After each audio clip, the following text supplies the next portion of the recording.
make a decision. We just talked about this at, hold on. You know this. Sean Devaney. A pair of lips will say anything, man. You guys know there's a little free agency thing going on right now. That could be our real jump, and you know what I'm talking about. So, that's exciting too. Don't listen. Don't nobody know. If I don't know, who knows? This is Cleveland Sports Radio, 92.3 The Fan. Morning. Hey, good morning. Audio courtesy NBA TV and a lot of podcasts, man. I think there was a Sirius XM in there. Sirius XM. Every podcast under the sun, man. Hi. What's going on? Oh, just sitting here playing the waiting game. That's all I'm doing. Doing interviews and saying the same damn thing in all the interviews. To the point I'm like, I'm done. Who'd you talk to? Left. I talked to Gresh, which I'll go on with Gresh anytime. Andy Gresh up in the Northeast. Andy is a special friend of ours, and I'll always go on Andy's show for whatever reason. And there's a few others like that, but I'm like, man, I'm just going to say the same thing the rest of you guys are saying, and I don't have a lot of time to do it, to be honest with you. So I'm just like, yeah, Daryl's not in this week because Daryl's on vacation. I know he does the after the weekend show, but I'm like, well, I don't know. What new do you want me to tell you in different cities of how's Cleveland feeling? The same damn way we felt 48 hours ago. Same way we felt 48 hours before that. Well, how do you think? And 48 hours before that? Well, that's curious. And 48 hours because before that. I'm willing to wait till day one of the basketball season. Like, I'm good. At this rate, we're going to be waiting until day one of the basketball season. I've got other things going on. We had the Guardians, much needed 4-game win streak into the break. I watched some UFC for the first time in a long time. Boy, that was the wrong. That lasts long for you? That was the wrong one to watch. About 30 seconds. Apparently. Last time I believe the MMA propaganda machine. Was he hurt? Do you think he was hurt? I mean, he couldn't even take his shoe off. Well, he said right after, he said he wasn't hurt. And like, look, buddy, it looks like you're hurt. He was taking his shoes off on the way to the octagon. But anyway, so I was on dad duty all weekend, so I wasn't necessarily – I knew he wasn't going to say anything this weekend. Like, it wasn't going to be an anticlimactic Sunday morning. Like, I didn't think we were going to see him on Meet the Press to make the announcement. So that'd have been something. I didn't really – honestly, I was getting some texts and calls like, nothing today, no rumors, no new. And I'm like, it's the weekend. I don't think he's going to do this. And then I saw a bunch of people are coming to the same conclusion that he's going to do it on the pod this week in New York City. At Fanatics Fest, whatever it is. No offense. Well, they got everybody. I mean, I looked at the roster for Fanatics Fest in New York City, July 16th through the 19th, and it's everybody. It's every athlete you've ever heard of. Well, I guess he's got a major deal with Fanatics then to release it at Fanatics, and that's when, Friday? Well, he has 2 days that he is going to be. 2 days? Yeah, he's going to be there a couple of days. What, Thursday? Okay. Is it Thursday and Friday? The 16th is the Mind the Game podcast live at the Javits Center. Oh, is that when he might do it? It is with hosts LeBron James and Tyrese Halliburton. Does that mean he's going to the Pacers? I didn't even think he was in on that one. I had never even heard of the Pacers. I didn't know the Pacers were going to go after him. That would sure as hell be a surprise. So, like, I'm not like, okay, I know you said. Yeah. What did I say? You said going into the weekend that, it better. I don't know if you said it had to be decided over the weekend, but you and your enthusiasm over this decision was going to kind of hit the wall. How am I supposed to? Like, I'm not trying to pay attention to every single piece of news anymore, to be honest with you, even though I'm probably supposed to, because it's all the same stuff. I mean, how many clips of Rich Paul saying the same damn thing can we play? Honestly, how many clips? It's the same thing. He goes on every single show. And by the way, I say that, and if he was like, hey, they want Rich Paul on the show at 6:23, I'd move everything out, and I'd bring on Rich Paul, and we'd do it at 6:23. It is the bottom of the sports calendar. Well, the All-Star break is here. The only thing else going on is what? The ESPYs in the World Cup, and we're not even in the World Cup anymore, so you got a little bit of World Cup left. That's about it. Like, everything else, it's like, well, whether I want to or not, I'm kind of beholden to them, am I not? because we're one of the teams that are in it. If we were in Pittsburgh and we didn't have an NBA team, like obviously there's no reason to get into any of it. But since we're one of the teams that give or take the time of day where we have a great shot at him, where we are in the lead, where he's already bowed out. What was the one thing John sent us? There was a reporter. Was that a real or a fake where they said Cleveland's out? And it was like a Miami person or something like that? I thought it was somebody from Philadelphia. Oh, it's a Philadelphia like a TV personality. Okay, yeah, they said that we're out. And I went, oh, that's surprising. I obviously I had to start checking things. And I go, there's nothing here that says that. You think that would be bigger news if that was the case? You would think so, but here we are. By the way, did you see all the stuff on Saturday morning about Miami?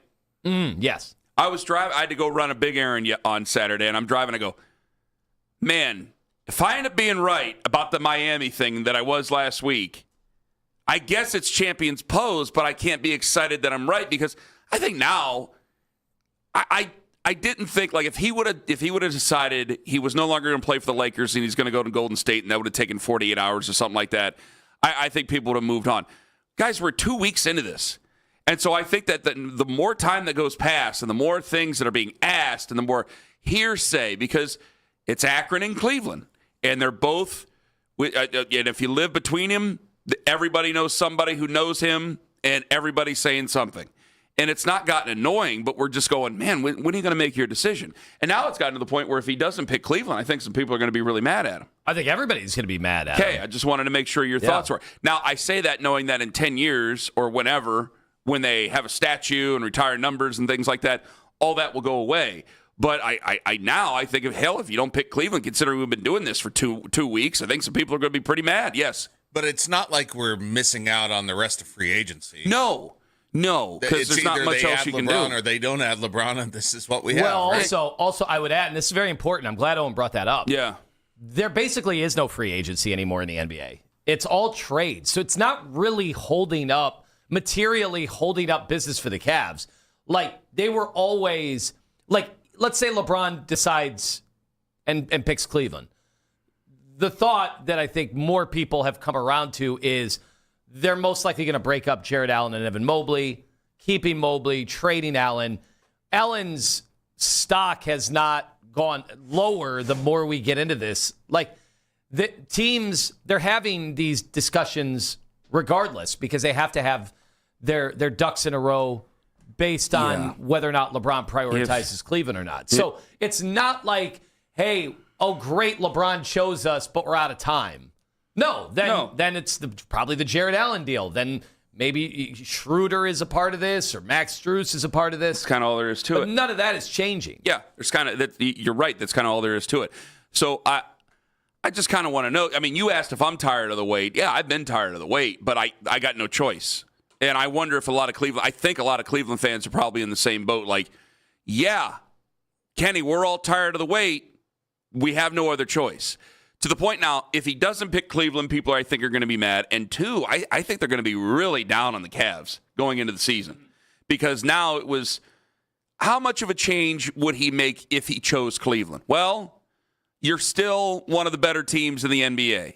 It would be considered you're one of the teams that have a chance at a championship again in the NBA. Because not a lot of people, even though that, and rightfully so, you bring up that, hey, we were in the Eastern Conference Finals. Not a lot of people take the Cavs seriously, including Cavs fans, in terms of winning a championship.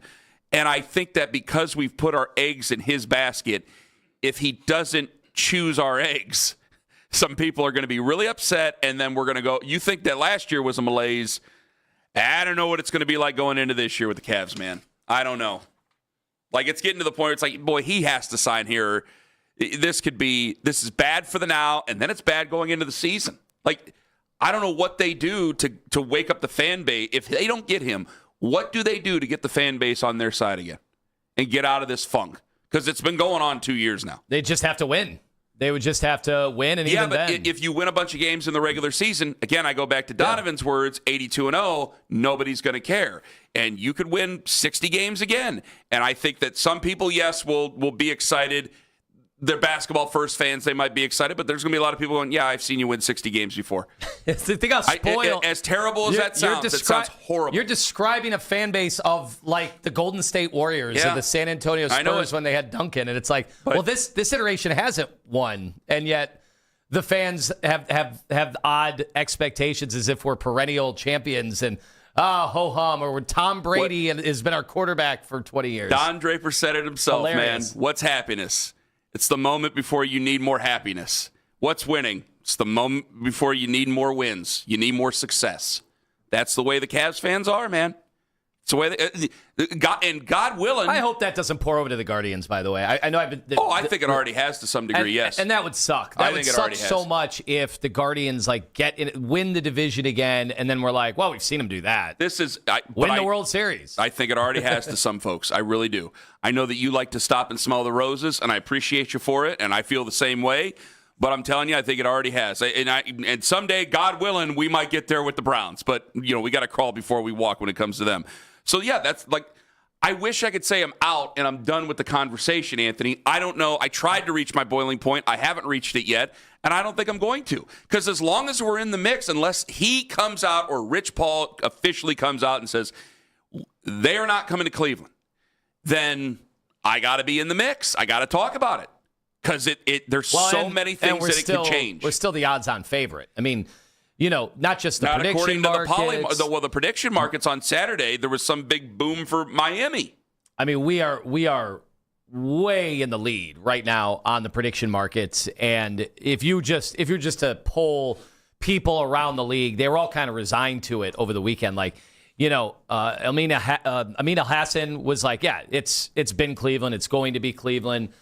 Zach Lowe even buckled and reversed course over the weekend and said Cavs are probably his best basketball chance to win a championship. He completely didn't about face, because I think everybody had to take a step back and realize, oh, yeah, the Cavs are really good, and adding LeBron James is a massive upgrade at the position of weakness is probably really good, and then they're probably not done. Then they're going to make some trades. Yeah. We were a little ridiculous a week and a half ago when guys like Bill Simmons on the same podcast with Zach Lowe were like, oh, that's a terrible basketball fit. It's like, really? Really? Some of the smartest and best basketball players in the NBA all playing together is now going to be some terrible outcome for LeBron James that happens to be in Cleveland? No, that's probably silly. Well, I think some people... a lot of people changed they went back to thinking logically about this. Yeah. And I think you're right about that, because I think some people were kind of rooting against it because they've already told the story before.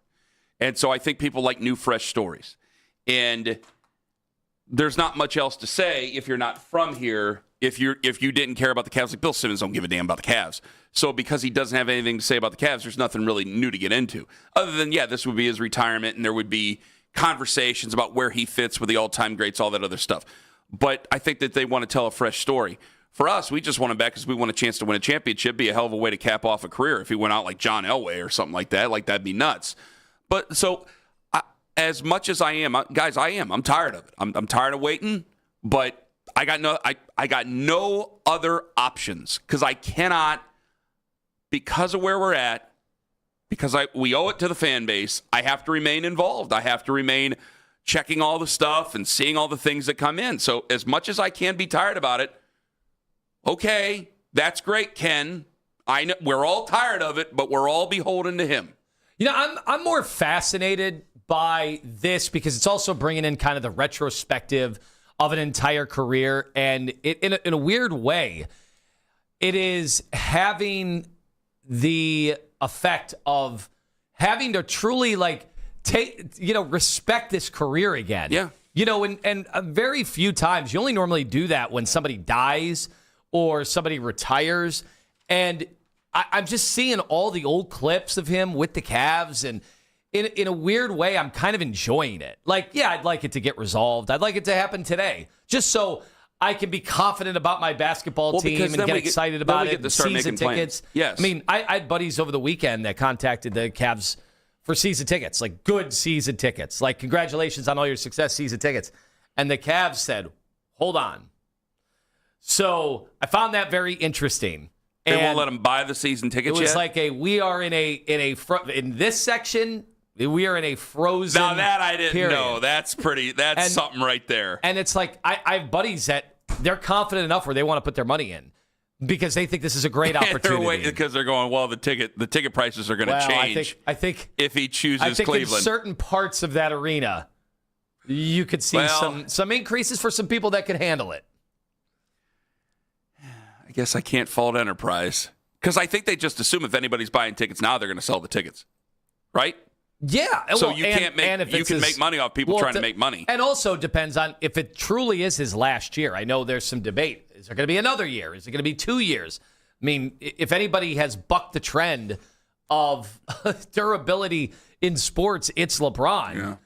But it could also be, hey, these are the last times my kids, my grandchildren, my parents could ever get a chance to see LeBron James playing in a Cleveland uniform. 216-474-0092. Are you tired of playing the waiting game? Are you tired of waiting on LeBron? Because I am, but there's nothing else I can do. It's LeBron, or we are in another terrible malaise going into this year. Ken Carman, Anthony Lima. Take us with you to work on the free Odyssey app.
whether it's for home or business. Call today to get a free estimate for your plumbing and electrical needs, or visit TriCountyElectricService.com. LeBron watches on. And this fall, I'm going to take my talents to... Could he make another return to Cleveland? We are the place for all the latest NBA news and rumors. We are Sports Radio 92.3 The Fan.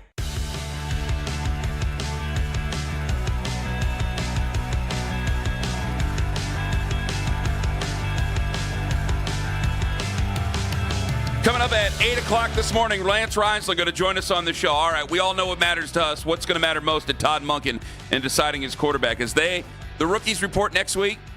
Wow, here we go. 23rd, yeah. Oh, boy. And then we got James Jackson, the Athletic down in South Florida. Does Miami believe they're in the lead? Also, Lima Likes coming up at 7:45 this morning. Yeah, we're in a tough spot. Am I tired of the wait? I am tired of the wait, but there's nothing else I can do because there's nothing else that they can do that is going to change their fortunes this year other than him. And whether those are better fortunes, whether they're worse, I'm not sure. Like we'll talk about. Like there's a slew of things to get into if he decides to come here. I have not really even thought about the things that we would get into if he doesn't decide to come here, because to be honest with you, it's just the thought of it, Tone, is just very depressing. It'd be very depressing if he were to lead this on for a 2-week period. And what the one of the latest clips, because they all run together, one of the latest clips of Rich Paul is saying that he probably won't have a decision made this week. Is one of the clips. He said not even this week? Again, you see things on the internet you don't necessarily know are 100%, but according to the one thing I saw, he possibly might eat, because Rich Paul's been on a bunch of shows. Yes. And the thought is that Rich Paul had said that he probably wouldn't have a decision this week. Rich Paul has said, I don't know, 1,000,000 times, and no one believes him. I don't believe him either. But there we are. Yeah, I don't believe him either. You know, another part of this that is probably a lot less interesting to almost everybody here, but is actually pretty interesting to me, is that I almost in some ways think, yes, it's the LeBron decision, but I think it's also Rich Paul.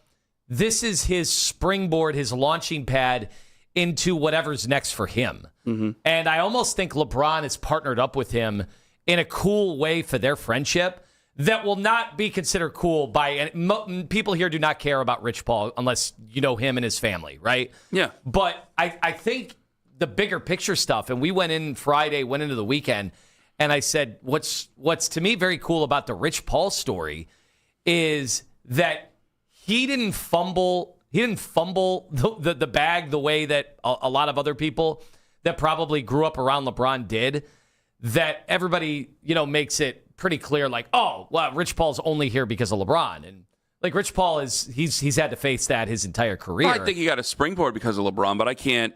All this stuff, it kind of goes. But there are plenty of people who were kind of gone in his own business. There are plenty of people within arm's length of LeBron who are not here today, who are not experiencing the success. And I think Rich Paul is utilizing all of this, not only to help his clients. LeBron doesn't need any help.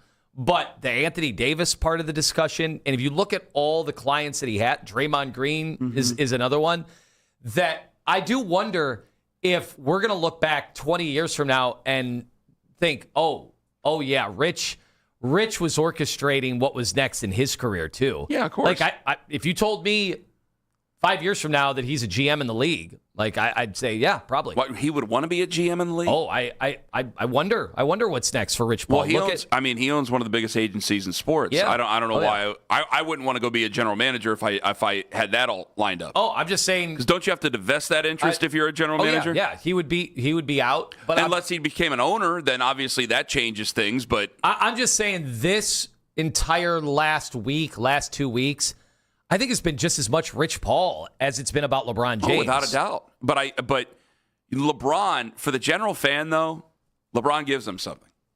There's great basketball to be played. There's great memories. People don't have that with Rich Paul, so they just become annoyed. Yeah. Oh, yeah. So it's like, why is this like David Mulugeta is also one of the most powerful men in sports, and I barely know what he looks like. Mm-hmm. Like, I don't think I could. No, if he walked by me on the street, I don't know if I would pick him out. Rich Paul, is definitely I going. can draw you a perfect silhouette anymore. I mean, I can draw you everything. And for Rich, it's very much Scott Boras, Drew Rosenhaus. Yeah. Like, think about what he is creating here. I also want to know, what did you think of the report that Draymond Green is recruiting him to go to the Warriors? I assume that's what was going on the entire time. I know, but I wanted it to be the other way around because I think it would be a lot more fun if Draymond were to end up here and then we end up getting the spoils of Draymond Green. Yeah, listen, I still think Draymond's got he's got enough left. Like in games, like when you get to this stage for guys like Draymond, and for guys like LeBron, guys that enter this age range in the NBA, it's about what can they dial up when you need it, because we've learned that the playoffs are so different than the regular season that I think Draymond in a playoff series can help you out in a lot of ways. But I think in the end, he's probably just going to go back to Golden State and LeBron will go to the Cavs. Here's Shams Charania, ESPN, on Draymond Green. I haven't heard any chatter or talk about him joining LeBron anywhere. I think they're really close friends, and I'm sure Draymond is doing everything he can to recruit LeBron James to the Warriors. I think that is 100% what is going on here. Draymond, to my knowledge, is fully committed to going back to Golden State. He's said on the record multiple times he wants to retire a Warrior. I think whether he's going back on the same option deal that he had, the 1 year around $27 million, or a potential 2 or 3 year deal at a smaller number, I think both of those are much more likely options for him. I would want Draymond Green to come here just because he would help us out. Now, I understand where Draymond would never want to come here ever, and I would understand where a lot of Cavs fans aren't really thrilled at. Like, LeBron would be the only reason anybody would accept Draymond Green here. So I can understand either side being at opposite ends of each other here, but I would rather have Draymond Green than I would. Obviously, I wouldn't want LeBron going to Golden State, but I would take Draymond Green with LeBron. Like, I would hope it would be the other way. Like in the end, we're probably all going to look at this and go, "Oh, this was silly." Like Draymond was always going to go back to Golden State. He was going to opt out of that money so he could do kind of what James Harden is going to do and get more years and all of that. And yes, they were going to have some fun in the meantime. I mean, they were golfing together. You don't think they were enjoying seeing their names pop up and become national news stories in the NBA since nothing else is really going on? Obviously. 216-474-0092. Are you getting tired of playing the waiting game with LeBron? Because I think that a lot of Cavs fans, myself included, I think we're stuck. I think that everybody's tired of hearing about it. I think they're tired of seeing Rich Paul pop up on every show. I think they're tired of the intrigue. I think they're tired of having to ask the questions. I think they're tired of asking each other the questions and answering the questions of what they think in every single walk of life. Now, it is a decent icebreaker when you go to these places, but I mean, it's all that people are talking to me about. It's the only thing that people bring up. It's the only thing. So LeBron has gotten, and Rich Paul have gotten exactly what they wanted out of this. They've gotten perfect time of year for it. Yes, it's a dead time. Yes, like the World Cup is going on, but there's if the United States were still for this in too. It, yes, because there's if the United States were still in it, there's a bigger conversation to be had. The United States isn't in it. We had that conversation for about 48 hours after the United States lost, and then that's the end of it. Now we have the All-Star break, which we'll talk about the Guardians coming up here in about 10 minutes, to be honest with you, because I for a second I thought they were just trying to bide their time to the All-Star break. Now it came at the worst time possible, it seems, for everybody. More of that coming up at 6:43, but there's nothing else going on. It's LeBron and waiting on LeBron, and I mean there are some international soccer fans out there, I guess, and I'm sure it'll do high ratings, but this is it. They are at the pinnacle of sports. So I imagine, probably when we read these stories, and again, you don't know exactly who to believe, but when I read these stories, Tone, I would not be surprised at all if we get to Friday morning and he still hasn't made his decision, and we're still going in circles in this conversation. Because you might as well milk the worst week of sports, or the new year of sports, the deadest time of sports. You might as well milk that for all it's worth. Yeah, you've already done the last 2 weeks. What the hell's another 4 days? Yeah, it's vacation week for a lot of the both local and national guys. Yes. Like that's what this kind of is.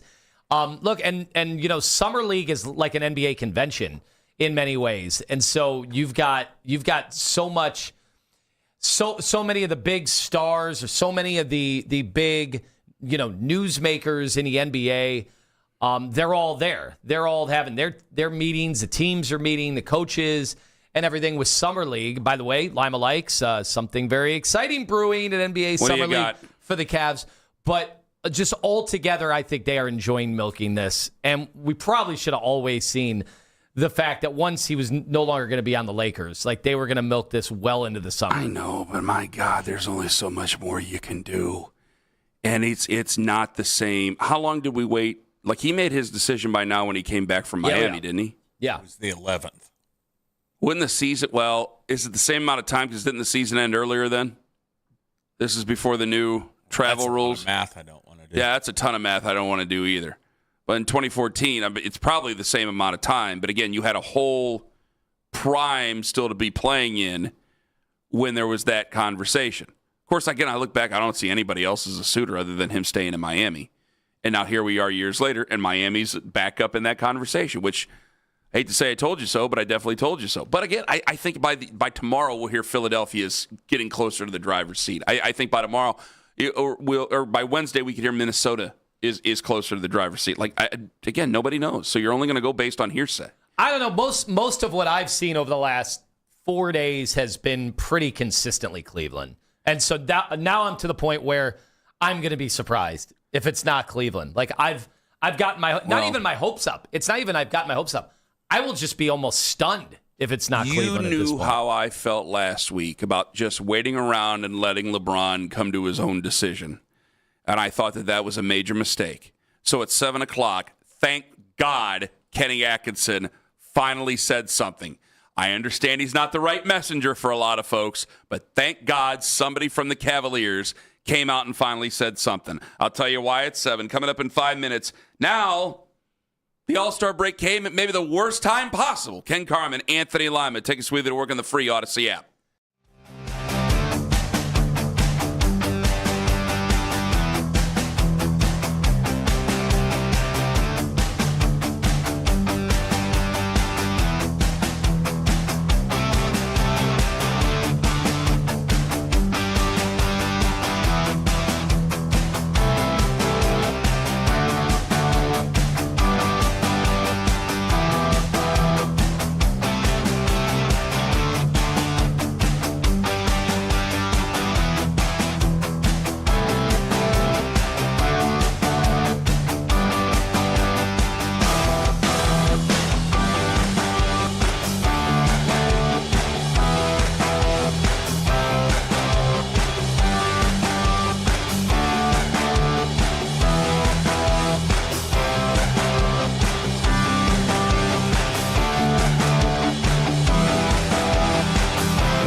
Cleveland night. Overtime with Jake Volnick. Weeknights at 7. Sports Radio 92.3 The Fan. That is crushed. See ya to the upper deck. Oh, baby. His second home run of the series makes it 5-1 Cleveland. That gives him 11 homers on the season and 46 runs batted in heading into the break. Audio courtesy of Guardians TV. Went from losing 4 in a row to winning 4 in a row, and now the worst thing we could have possibly seen was the All-Star break. What a weekend. What an ass-kicking. Not an ass-kissing, but it was an ass-kicking. Yeah, we were wondering. They were teetering, and all the offensive numbers were getting close to bottom basement Major League Baseball. We're like, how in the world are they going to turn this around? It's like, oh, well, great pitching, and then, hey, Chase DeLauder's back on that tear he started the season with. It's absolutely wonderful. He loves the beginning of things. And here we are. We're still tied in the division, at the top of the division, 51-46. I think they got one less loss in the loss column. I think they're 50-45, the Chicago White Sox are. But no, over the weekend, because it was like, all right, they're going to Miami. It's a weird opponent. It's a National League opponent. I know it doesn't really matter anymore, but it still kind of does. And I don't know. For an older guy, maybe it does. Maybe it doesn't to younger people. I'm not sure. But it just seems to be a little bit cattywampus. You don't see them all the time. You're down in Miami. They were one of the hotter teams in baseball throughout the month of June and early July. And then you certainly cool them off. And I don't know. I want to kind of know where people are on them right now. If we're back in on buying, like Stephen Kwan was good going into the All-Star break. Going into, he had a pretty good 3 weeks right there where it's seeming like he's maybe starting to come out of this funk and this guessing that he's been in. Everything was more crisp. The pitching was better. Everything was just better. And you want to talk about a malaise? I think people were just like kind of like, okay, this is what it is. Like, they're not very good. Maybe they're not that bad. It's just kind of this team that exists. Like last week, there were a lot of people who were just down on them. And then they go and they win 4 in a row going into the All-Star break, and they're still right there at the tippy top of the AL Central, which I get. It in the best division in the world, but it's still, you're still in a tie for first place going into the All-Star break. You kind of get a little chance to relax and then get going with the rest of your season. But maybe that's the wrong point of time. I'm not sure. I want to know from you. Listen, I thought I was really nervous that this thing was going to get away from them completely with this series. And so instead, the pitching performances they got, what they give up this entire series, 5 runs. I mean, that's awesome. That's incredible. They were outstanding. That gives you a shot. And then, Kwan, last 15 days, batting .325. And I think you've seen a more confident approach from him. So you're looking for indicators of, hey, what are we going to be able to do down the stretch and into the postseason that gives you an actual chance to compete, to actually win more than a wild card series or whatever? Well, it's this. It's dominant starting pitching. Your bullpen was much better because that was another source of anxiety. Yeah, certainly. And then DeLauder, Kwan, like you're looking at something to give you a reason with reinforcements coming. You were flirting with 500 midway through the week last week, and now 51-46 looks pretty good. 51-46 of the All-Star break looks pretty damn good, and it's the right people who are coming around. Like, yeah, I'm still really concerned about Kyle Manzardo, and I think a lot of people are. But when you got Chase DeLauder doing what Chase DeLauder did over the weekend, that's something that's going to get people excited. And when you get Angel Martinez back, when you get Jose Ramirez back after hopefully sooner than later, by the end of the month? Can we get him back by the end of the month? Showing him working out on the field the other day. So I'm hoping by the end of the month we can play it a little bit easier now. And I think where I stand on Joey Cantillo. I'm a big fan of his. He just grinds through innings, and he got out of a couple of tight spots yesterday. I was really excited about that. And they're coming along again. And I kind of wanted to ask you, Owen, because we got something else we wanted to bring up here because the big boy's back in town. But are you still feeling the same way? I'm not going to rip you if you do. I just got to ask because I know we got to play the long game when it comes to baseball here. Are you feeling the same way you did last week? It's baseball, so now I'm all back in. I'm all happy again. That's all. I just, you brought up Manzardo. I think he is who he's been forever, right? I don't think there's been much change in him So I'm fine with that. It's nice to see DeLauder get hot again. I think what we learned out of the way the season started and what happened throughout, that long haul, and then to see him get back, is you can't depend on him to be extended period of time of be pop, but he can give you something. You can get short bursts. So it does kind of suck that they're taking this break now when he's starting to find his bat again. Well, I hope he still has it on Friday. I mean, good. Didn't they sweep Milwaukee over the weekend? Didn't Pittsburgh do that over the weekend? I thought they did. I think so. Yeah. Okay, because I know they took the doubleheader the other day. I was in Youngstown on Saturday, and we were switching back and forth. I know they took the doubleheader. Both games there. They put up 14 yesterday. Yeah, you got Pittsburgh coming. They're coming here on Friday, aren't they? Correct. Okay, so you got Pittsburgh, which they're a little bit warmer than they've been in the past, and they've got some good players, good young players, and they look like their future is going to be actually bright for a little bit or two, even though I know we don't know the future of Paul Skeens right off because of whether or not his health is going to be a problem. But when it comes to the Guardians, it was just kind of the perfect time to really enjoy it and to really see them play with some confidence there. And I obviously, we all hope that it carries on after Friday. 4 days off can be a long 4 days off for everybody. But obviously, if you got some guys going with you, possibly you're going to be able to do some things in the second half there. But I felt very encouraged by what I saw over the weekend, by the way a lot of guys played over the weekend. Brian Rocchio got robbed of an all-star bid. I mean, that's what he looks like right now. There's a lot of things that are going well for them. You said the big boys back in town. I tell you, I didn't actually get to see the thing yesterday. You what? I could not get to downtown Struthers yesterday. Oh, that was okay. That was yesterday. Oh, I didn't realize that was. They locked you out of downtown Struthers? No, there was like by the time. So I got up yesterday morning at 5:35, 5:34. You got to get up pretty early. You want to see the big. You guys, I got up. I got up real early, and nobody else in the house was up. We were over in Youngstown. We were in Poland, and nobody else in the house was up.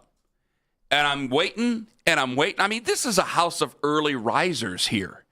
And it got to like 9 o'clock, and I'm watching the local news. I'm like, guys, there's no way we're going to get down there. And like they come downstairs and go, what are you talking about? I go, look at the news. There's thousands of people down there. It did. It literally said I am a bit of a railhead. I go to take Eli down there, and I've never, as many times as I've been to Youngstown, I lived in Boardman for a year. I've never been to Struthers. I'm sure I've probably been through Struthers and didn't know I was going through Struthers or something like that.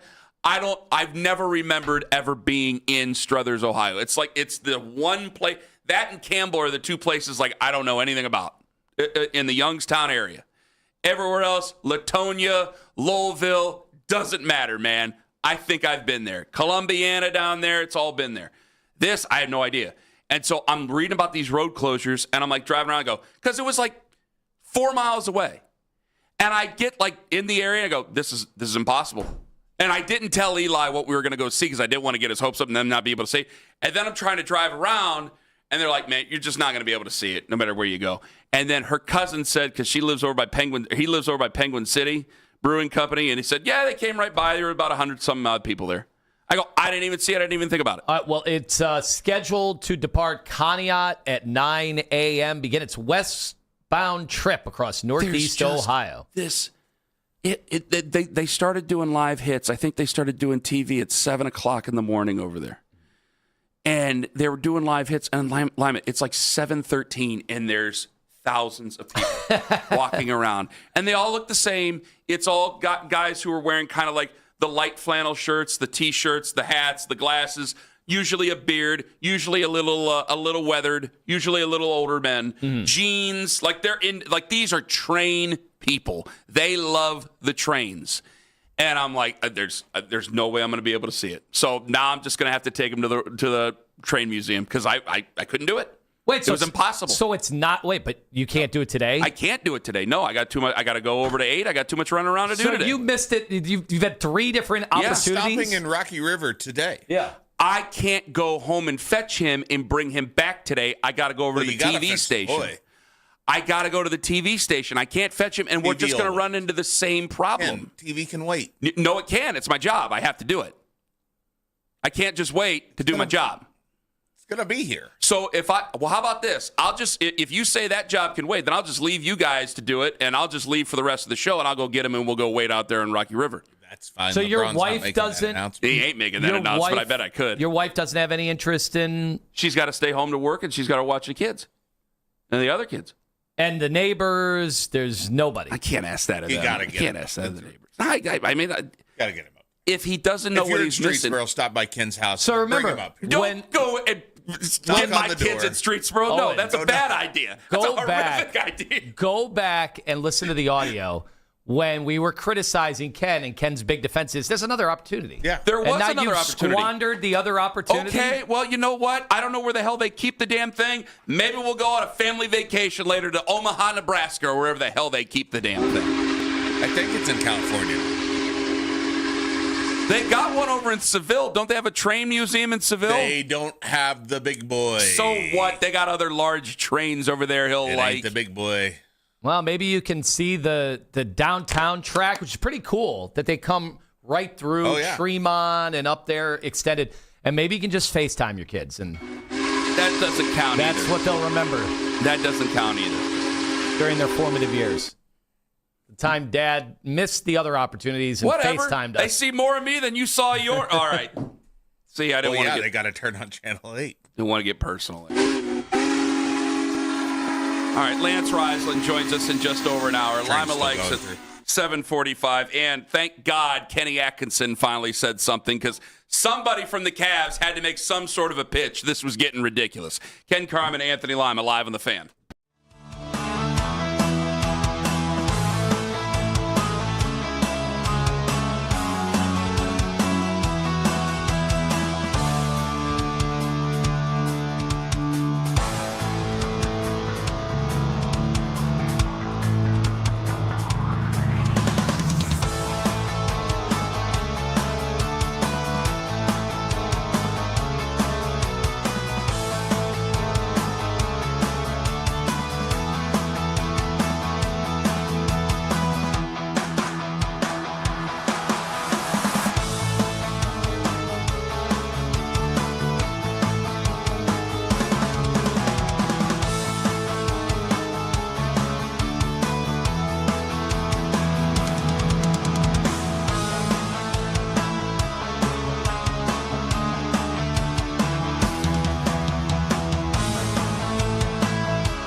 on the Odyssey app. Headline Sports News every 20 minutes right here on 92.3 The Fan. From the University Hospital Sports Desk, I'm Jeff Thomas. Summer's here, and Browns training camp is just around the corner. Stay locked in with The Fan all summer long.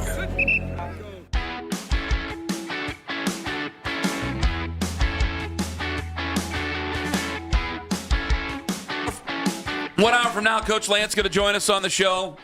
What really matters? We know what matters to us. We've discussed it. What really matters to Todd Monken when he gets ready to make his decision starting next week as Browns rookies are showing up to training camp next week? Yes. There's so many big decisions right now. We've got the LeBron decision. We've got the Browns quarterback decision.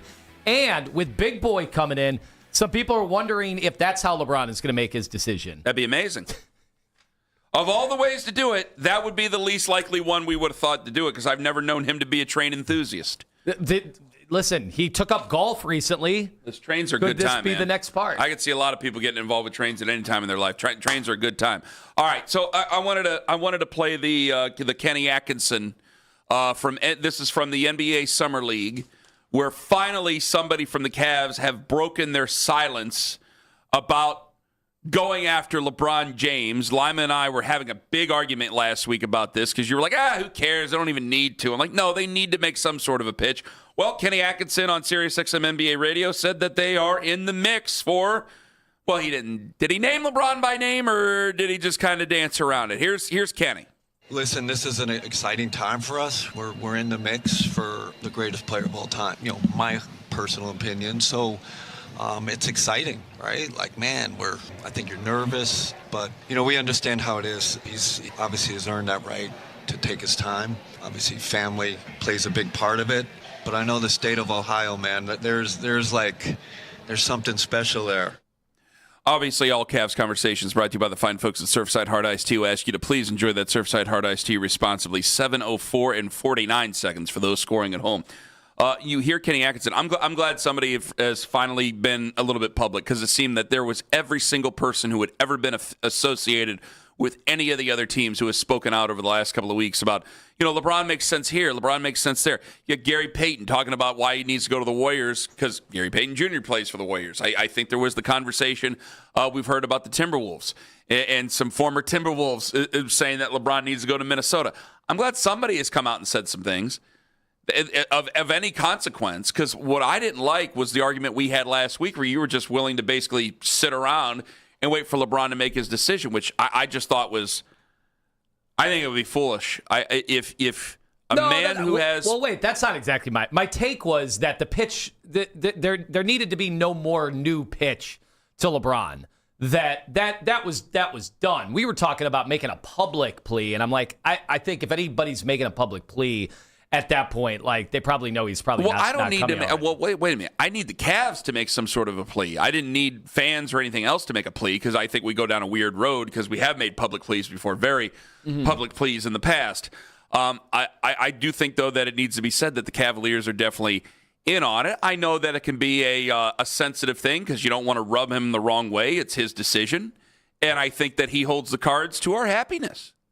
At least our excitement about the 2026 Cavaliers, does he not? If he decides to go somewhere else, what are you excited about for the 2026-27 Cavs? I honestly think it would be pretty, and I know this is crazy to think given his age and experience and at this stage in 2026, but I think it'd be devastating if he didn't pick the Cavs. I think so. I think it would be, and the level of confidence that I feel like people are putting out, I think it would be pretty devastating and downright shocking to them. I think there'd be some pretty vitriolic stuff put out there if he didn't pick Cleveland. Like, I don't think we'd be setting jerseys on fire again or anything like that. But for 2 weeks, and according to Rich Paul, it could go another week. You keep asking, we'll throw another week on there. Right. According to Rich Paul, this could continue to go throughout this week. So if it continues to go throughout this week, I do think there's a bit of a fear to rub him the wrong way. You don't want to end up saying the wrong thing there. But I also think for a lot of Cavs fans, the longer we go, the more you get your hopes up that he's going to come back. If he decides to not come back here, it puts you in a weird spot because, again, I think in 10 years, there's going to be very little memory of any anger that could possibly be shared this week if he doesn't decide to come here. So it's a weird thing to bring up because I think in 10 years this goes away. But for the time being, I think you're going to have a lot of really upset Cleveland fans because it's either you get excited about LeBron or even though you have this good basketball team, they're good. They are good. But if I have to keep telling everybody how good they are, that means nobody's really excited for them. And when you're telling me that they're holding off, which I think we have to actually discuss whether or not it's fair or not, about the pulling away from tickets or not letting people buy season tickets right now per se because they don't know whether or not LeBron's coming back, there's a lot of hopes that are getting pulled up there. And if you allow Cavs fans to get their hopes up again and he doesn't make this decision, there's going to be some very angry people. And you know what? Rightfully so. Yeah, rightfully so. Because you're playing with people's emotions at this point. Do I think that anger would, like mar the entire LeBron experience? Like, no, we won a championship with the dude. He gave us our best sporting memories of our life by far. Like, not even close. But unless you're like an Ohio State fan. And there's no way that his decision in this year, like if your team, you almost have to like take a step back and go, really, that's on my team if I'm relying on LeBron James to help put us over the hump at this stage in the rebuild. I totally understand that, but it's not just, and we got to continue. If we're using nostalgia as a reason to bring back LeBron, then I have to use nostalgia as a reason why people are getting their hopes up about him coming back. Because you have fond memories of the guy, and it's not just about saving this version of the Cavs. They went to the Eastern Conference Finals. Not everybody can win a championship. There's plenty of teams that got close in the past and end up being forgotten to the annals of history. But for him, there is a lot of people that probably shut him off once he left Cleveland the second time, and they thought, you know what, that's it. We're never getting him back. Let's not discuss it, because I was one of the people. And now you start to remember some of the things that you enjoyed when he was here. And I think it would be a cool story for him to finish his career here in Cleveland and all those other things. Now people are getting their hopes up. People who did not think that there would ever, people who said they didn't care, or people who didn't think that there was going to be a chance, now they're starting to get their hopes up that the guy will come back. If he decides to not come back here, you could say it's an open decision, but also I think by now it's going to feel like he's going to spurn us. Or not that he's going to, but he would be spurning us if he weren't coming back. That's why I felt better about Kenny Atkinson. At least somebody is coming out and admitting it, that, yeah, they're making a real big play to go after this guy. Somebody with not just an insider, not just a person on the outside, or not just a person with a microphone in front of them, but a real I did see those, member of the organization. Some people seem to be really annoyed that it was Kenny, that either he would be just because of the stuff he said recently. Well, of course, I know. Of course, I know. Yeah, I mean the fact that I still over the weekend I still hear the analytic jokes, aimed at him. Even though there's been other stuff that's happened in the league, and there's been other. Man, in the NBA Finals, we had a team blow a massive, massive lead. I know. And yet it still comes back to Kenny Atkinson and the jokes surrounding what he said. So in kind of picking up, the chatter around this decision and the Summer League stuff that came out, I did see some people say, man, he didn't exactly exude a lot of confidence there. And they were worried about what that meant. They didn't think Kenny was very confident? They thought it was, again, a guy making a plea. Like, well, we're hoping to get this free agent, and trying to play. Kenny trying to be coy. Is it? It's tough because he just doesn't sound like. He has not been the best messenger for Cavs basketball. But we got a couple of clips of Atkinson. I didn't hear that in that first. What is it in the second? I'm sending Owen on a chase here. I don't mean to do it. We have a shorter clip of him that was during the middle of a game. Okay, here's Kenny Atkinson about the. This is on Prime. All right, is this 02? This is Atkinson 01. This is what I have as. All right, go ahead, hit it again. You guys know there's a little free agency thing going on right now. That could be our real jump, and you know what I'm talking about. So, that's exciting too. What was wrong with that? No, I didn't see Prime. I'm just seeing the reaction. Basically, anything Kenny says right now is being critiqued. Well, Kobe Altman's not going to say anything right now. I know Bob Myers actually said something, so I guess Kobe Altman could come out and say something if he really wanted to. Fair. I wonder if it would take Donovan Mitchell, who, of course, he was at the same concert LeBron was at, the Jay-Z one, not the one that was delayed 4 hours, apparently. Well, there were 3 of them over the weekend. I know. Yes. Boy, what a nightmare. We were upset about the show being delayed an hour. Imagine 4 hours. Are people really upset that Kenny Atkinson said something just because it was him? I think they don't like Kenny Atkinson. Come on. Come on. We're being ridiculous here. And plus, I mean, the other part of this, and we talked about it last week, whether we were wondering whether we have the right coach for LeBron James. Like, for a fact, people are going to wonder if, he's going to be on the clock. And considering the year we won the championship, we switched coaches mid-season. You do wonder if there is any confidence whatsoever that we've got the right guy. Well, I was going to ask something else, but fine. Was Kenny Atkinson the wrong messenger over the weekend during Summer League about LeBron coming back? I think that's crazy, but I understand he said some things that have rubbed people the wrong way here over the last recent months, obviously. So maybe he's the wrong guy. 216-474-0092. I'll let you guys answer that. And coming up at 8 o'clock, Lance Reisland's going to answer what matters the most to Todd Monken in his QB decision. Ken Carman, Anthony Lima. Take us with you to work on that free Odyssey app.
Strokes, the event leaving Akron as it moves to Newport Beach, California next year. Can now find 92.3 The Fan on YouTube. Subscribe to our YouTube channel. Get the best content from our shows each and every weekday. That's 92.3 The Fan on YouTube. Headline sports news every 20 minutes right here on 92.3 The Fan. From the University Hospital Sports Desk, I'm Jeff Thomas.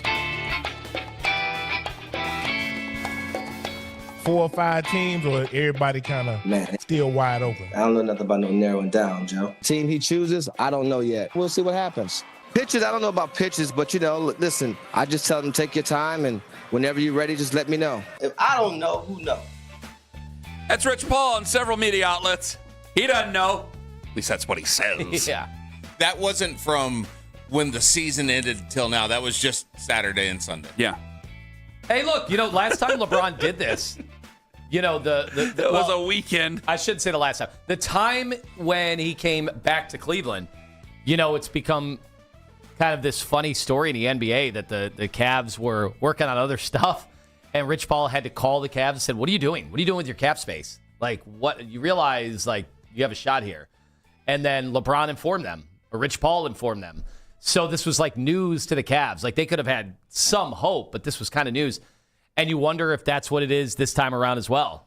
But it's tough because, LeBron has talked so much about its happiness. It's not about money this time around. But clearly, he doesn't want to just go anywhere. He doesn't want to just go to a bad team and do the Michael Jordan Washington Wizards thing. He wants to go to a team that he has a chance to really compete with. Well, it's a good team. I mean, they're all good teams that we're talking about here. I mean, Golden State can be a good team. Philadelphia can be a good team. Miami can be a good team. Cleveland, I would say, already is a good team. But so he has a part in helping this. Like, Minnesota is too. It's not just, hey, I'm coming. It's also, how can we retool on the fly to give ourselves a chance to get past, if it's in the Eastern Conference, which seems like, to me, it seems like it's either the Heat or the Cavs. Now, I don't know if you feel that way, if you think Golden State is truly in it. But if they're in the East and they're chasing, the Knicks are the team that just won. Boston is taking a massive step backwards. Philly is taking a step forwards with the Jaylen Brown situation. But really, I don't know if you feel this way. Since we've gotten further away from the NBA Finals, I don't think it's as crazy as everybody else does that he could go to the Cavs and they could legitimately win the championship. Why wouldn't it be? If it was crazy, then he wouldn't bother. I don't think it's crazy. It's not crazy. If it were crazy, he wouldn't bother. We wouldn't be in the mix, and he probably would have said that already. Because I would. Well, no, he probably wouldn't have said that already. Because again, he likes being the focal point of attention. He has all the attention. That's part of the reason I'm like, man, you can't be dragging this out and then not pick Cleveland. Like, there is a historical thing there, and if you do that, you're going to have a lot of people mad at you. Now, he may not care because he might just think, well, you know what? In 10 years, you guys aren't going to care anyway, and you're going to still retire my jersey, and you're just going to still build a statue of me in Cleveland and in Akron. And he may be right about that. But I think for the right now, a lot of people are going to be really upset if he were to, I think, play with our emotions in so many ways and then not choose Cleveland. Because, again, it's either him or nothing. I don't think a lot of Cavs fans are excited about this team without LeBron James on it. Like, I think there has been this NBA thought, and I've been guilty of it. Like, well, if you don't have a perfect roster, quote, perfect roster. All right, the Celtics 2 years ago, we thought had the perfect roster. They did not win the championship. No, nobody does anymore. Okay, in the Western Conference, Oklahoma City last year, perfect roster. They didn't get out of the Western Conference Finals. And the Knicks played perfect basketball for a stretch. When they were down 2-1 to Atlanta, from there forward, they had a perfect, culmination of everything working together. But Josh Hart is not some perfect player. No. He's a guy I'd like to have, but there are flaws in his game. Karl Anthony Towns, there are clear flaws.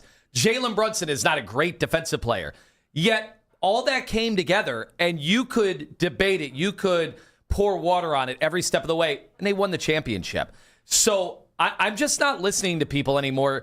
Eliminate basketball teams before we I think it's crazy. Get into the center circle. Nobody's perfect and throw anymore. the ball up in the air. Nobody's perfect anymore. The fit matters more than I think that it has. And since we became adults, to be honest with you, I mean, this is just wild what we're seeing right now in the NBA. And I don't think there's any, quote, perfect roster for him. Any team that he joins is going to have question marks here. And of the teams that are left, like, okay, if you go to Golden State, there's a bunch of old guys there. I'm going to get back to the Kenny thing here in a second. But you go to Golden State, there's a bunch of old guys there. Is Bam Adebayo is a fine player. Not a lot of people are excited about him other than basketball coaches. You obviously have Giannis there. Is Giannis going to be durable enough? Is LeBron going to be durable enough? Is that going to be a weird situation down there in Miami? Philadelphia obviously has their questions with Joel Embiid we've talked about. And obviously Cleveland. It's not a perfect situation if he comes here. You'd have to give up Jared Allen. Jared Allen does a lot of dirty work for you.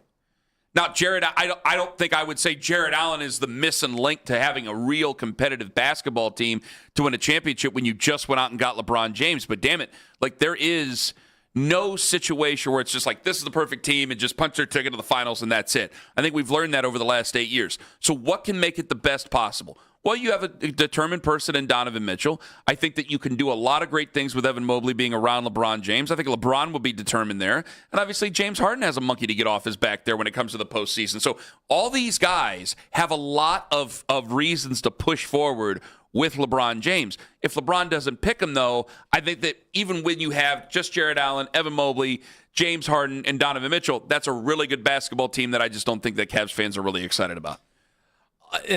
Look, I keep thinking fair about... unfair. Yeah, well, I keep thinking back of just, the stuff I'm hearing. Why would James play with Harden? That wouldn't work out. That doesn't work. I'm like, LeBron James, the short roll with James Harden, one of the great passers in the game's I think LeBron can find a way history. to get 2 points on a night. 2 points a night from me and Owen. Like LeBron, I think you find a way to do it. LeBron getting the ball off the screen and roll right there at the elbow with guys converging on him. They can't make that work. I think people, they just can't get over things they haven't seen before. And just like you hadn't seen the Knicks get to the championship and win it all, so people didn't think they had a shot. And we could do this over and over and over again with a lot of the champions over the last 10 years in the NBA. I feel the same way you do. Kenny Atkinson spoke during Summer League over the weekend. Here's what Kenny said, because finally somebody with the Cavs acknowledged that the Cavaliers are in on LeBron James. Listen, this is an exciting time for us. We're in the mix for the greatest player of all time. My personal opinion. So it's exciting, right? I think you're nervous, but we understand how it is. He's obviously has earned that right to take his time. Obviously, family plays a big part of it. But I know the state of Ohio, man, that there's something special there. Do you feel Kenny Atkinson was the wrong messenger? I do not. I want to know from the fans. 216-474-0092, because I'm happy that somebody from the organization said something publicly about getting LeBron James here. Because you'd heard from Philadelphia, Bob Myers, you heard from everybody. You had not heard anything from Cleveland. Richard Jefferson has said some things, and Channing Frye on their podcast has said some things. But other than that, I'm not sure if there's been anybody of a former Cav or certainly a current Cav who has said anything about LeBron, whether it be in the front office or obviously on the roster or anything like that. Nobody has really said very much anything when it came to Cleveland. And then Kenny's the one who says it, and because people are upset with, and rightfully so, with what Kenny had said about analytics and the Jared Allen thing when it came to Dan Gilbert, some people are kind of looking the other way when it comes to Kenny and thinking that Kenny's sticking his foot in his mouth so many times. So was Kenny the wrong messenger for you? Because you said there were people saying they were nervous because it was Kenny saying something. Yeah, they don't want to hear from him at all. They don't feel good about him. They feel you had to hear like from somebody. Probably wasn't going to be Kobe. They feel like he made the Cavs a laughing stock in some of the stuff he said, which, it's so funny. When you actually break down what he was saying in the context of it, but people don't care about any of that. People just know he's getting made fun of. And so they don't like the fact that their coach, who they brought back, is giving reason to make fun of the Cavs before they even tip off at the start of the year. So they just don't want to hear from him right now. 216-474-0092. Joe in Avon, you're first up on the Fan. Hello, Joe. Good morning, gentlemen. I wanted to say real quick, Anthony, a pleasure to see you at the famous French importer Target yesterday. Joe from Avon, yes. Congratulations. What a great start to the day. Wow. It was great. We talked about it all day. We threw a party. It was wonderful. Another Italian meeting another Italian. Beautiful moment. Beyond that point, I kind of put it as this is a no-hitter. We don't talk about it. Kenny Atkinson, I don't think he's making or breaking the deal. But if he can't make a timeout, do certain things, why are you speaking on this? Let's let, I don't know, someone else talk about it. Let's let Ken Carman talk about it. Thank you very much, Joe. But if he's the guy they're interviewing during Summer League, he knew the question was going to be asked. Sure. And he has to be, he called the guy the greatest player of all time. I don't even know if he really means that. I mean, I would mean it if I said it, and I'm sure Lima would, and maybe you would too, Joe, but I don't know where he stands on that. But you had the moment to butter him up. I think you could try to use every moment you can to butter him up a little bit. And ultimately, I don't think that what Kenny Atkinson said during a Summer League game probably is going to matter in the grand scheme of things, but it ain't going to hurt now, is it? And I thought he said something that wasn't going to hurt. And I think he handled it okay. I mean, it was precise. He gave him kudos. Why wouldn't you want him? What are you going to say? LeBron? No, we don't need him. I mean, I agree. I don't think that's making or breaking. I think the decision's probably already been made. I agree. It's down to 2. Hopefully it is. If they don't get him, they've obviously got to do a major pivot. We'll see what happens. Well, if they don't get him, I mean, I haven't even thought about, and Joe, thank you for the call, because I haven't even really thought about some of the ways that things work. If they don't get them, I think that we have to focus on the visceral, emotional reaction of Cavs fans if he doesn't choose Cleveland first, and then we get into, okay, what do you do with the mechanics of things? Because if you don't get LeBron James, I think that James Harden just comes back and everything's fine. Or, excuse me, James Harden comes back and you are who you are until the trade deadline. Yeah. And then you figure out what you have after that. Yeah, I'm not married to James Harden at all. Like, let's see what works and what doesn't. With James, they've got some things that they'd have to overcome. Like, James is terrific in the regular season. He's durable, which matters. He's a really smart player.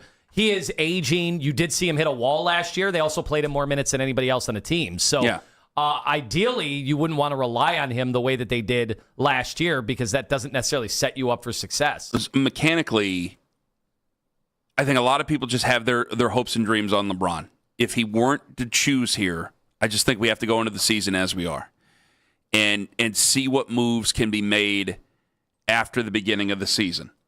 Because you can't be freaking out. I think that Dan Gilbert historically has a tendency to freak out. I think that's changed here over the last 5-6 years.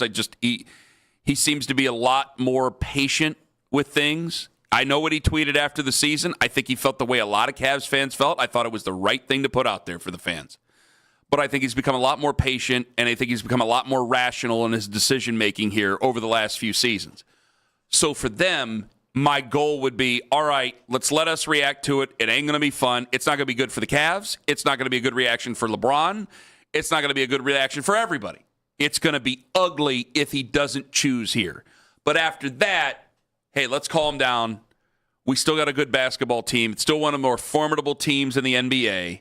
Let's get the season going. We'll see how they mix together. Because before we thought LeBron was coming back, or before we thought that there was a real big chance to bring LeBron back, it was, all right, let's see what we do this offseason to gel before we go into next year, because you usually need a whole season to ramp up. They didn't get last year. You only got half. And really, after the All-Star break, they don't do a lot of practicing because there was a lot of travel going on. They weren't able to really get in practice very often. And then you're playing all these games during the postseason. There was still a lot of get to know you. Their team got to the Eastern Conference Finals with like 25 games to work with in the regular season in which they had nonstop injuries. So I think that's completely forgotten because of the bad taste that mixes where it looked like they all just gave up. Yes. That I get that fans were so turned off by that they're like, oh, please don't remind us of any part of this. But I do think you freshen it up with LeBron. You make a Jared Allen trade potentially. You do some things around the margins. I think it'll be a different story going into camp. I think people will be genuinely excited. If you bring in LeBron. If you don't bring him in, then I don't know what we're going to get into that's not going to be met by jeers and cynicism and sarcasm. I don't know what they're going to be able to do. It's just going to be basically speak softly and try to carry a big stick. Because I don't know if there's an amount of games, as Donovan Mitchell had put it a couple years ago, you can go 82-0, and I don't think anybody's going to care. And that was what Donovan said after they lost to Indiana, and that's still the truth. Because I think that if they don't get LeBron, they could go 82-0, and ain't no one going to give a damn because they just don't have a lot of faith in them in the postseason. unless they make a move to bring him in, I don't know if it's fair, but unless they make a move to bring him in, I think you're going to see that malaise with a lot of fans. Coming up at 9 o'clock, James Jackson going to join us from South Florida. He's from. What will matter most to Todd Monken in making his decision for the starting quarterback for the Cleveland Browns? Lance Reisland going to join us on the show coming up at 8 o'clock. Up next, and about last night, Lima says, I may very well be disgusted by something he says. Ken Carman, Anthony Lima on The Fan. Finding great candidates to hire can be like, well, trying to find a needle in a haystack. Sure.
your vehicle running at its best with Consumer Tire Pros. Whether you need new tires, brakes, alignments, or routine maintenance, their team has you covered. Great brands, trusted service, and convenient locations. Book your appointment today at ConsumerTire.com. Your local tire and auto service experts.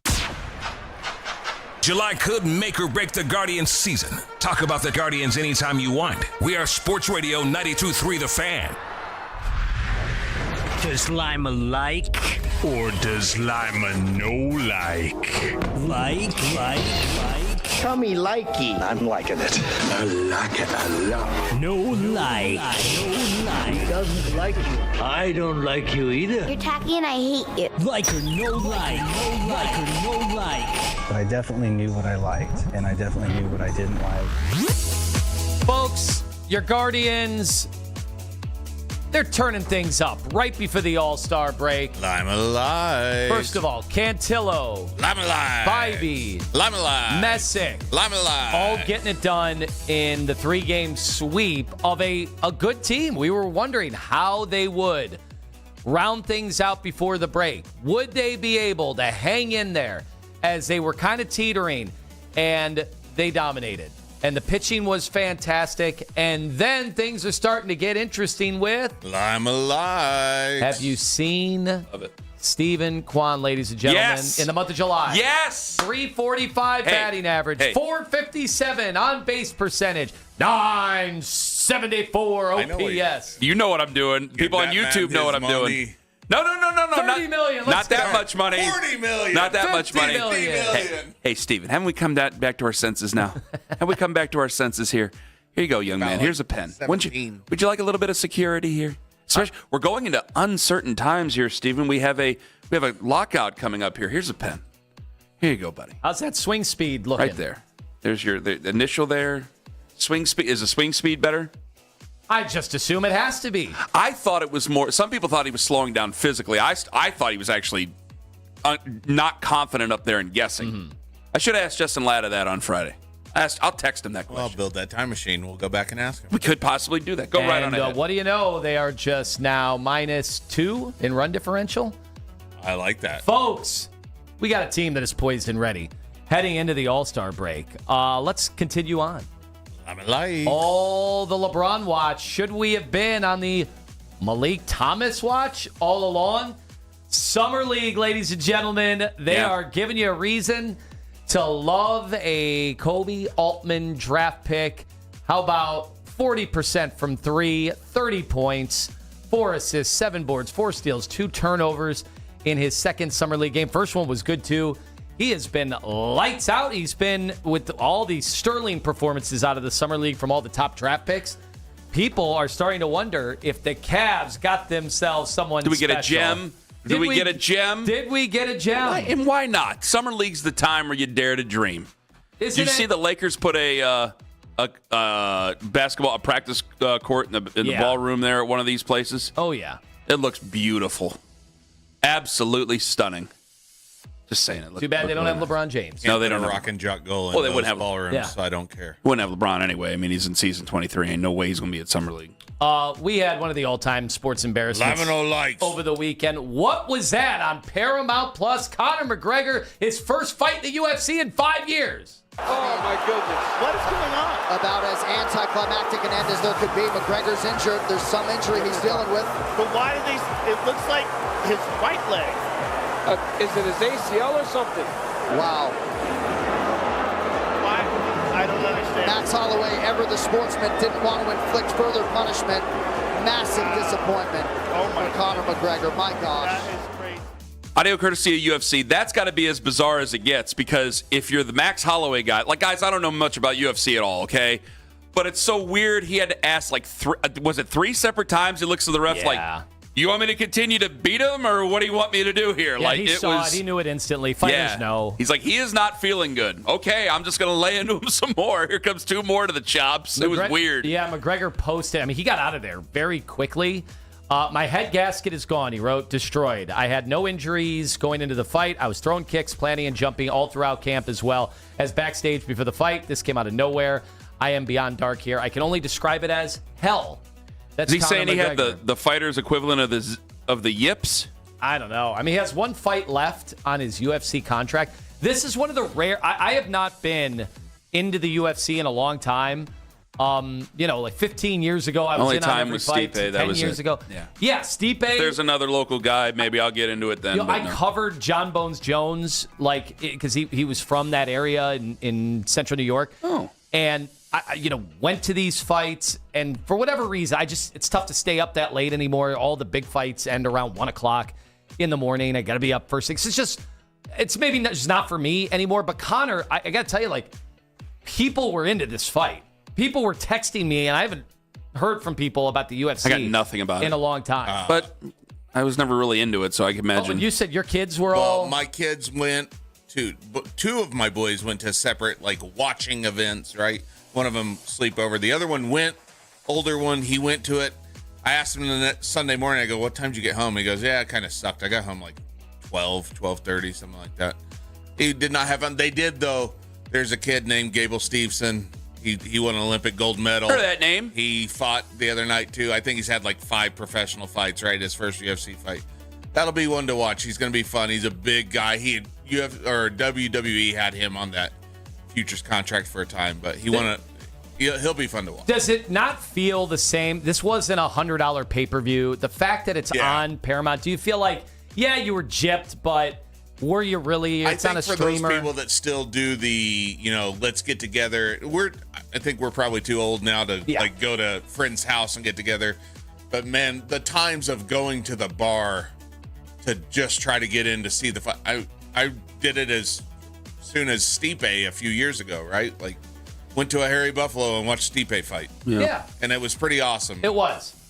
Those times are gone. Nothing better than when the bars turn the whole thing into the surround sound. It feels bigger. Yes. When that happens. Speaking of, Lima Lights. This might not be for Ken. We were wondering about the passions of the United States soccer fan after the team got eliminated. So took Mason to a bar on Saturday. A restaurant. Oh, is this what you said I'd be disgusted by? It was a restaurant. But we walked in there. Guardians were on TV. Okay. There were 1,000 TVs. And it was a great setup to just have sports on because soccer was on as well. And then the soccer match started, and they went full public address for the soccer.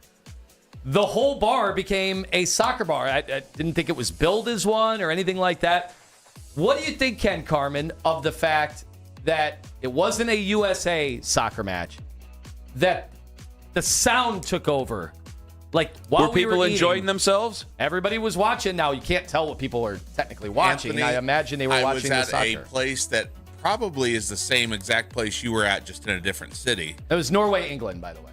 And same thing happened. Guardians are on, and they switched them all over to soccer. They took the Guardians off? What are we doing here? Okay, that doesn't seem like they need to do that. That seems to be we got to see it. There was an outside bar as well. We were inside with families. You could see it through the windows on the TV in the bar outside. But there were TVs right in front of us that got changed. They turned it off and they put soccer on.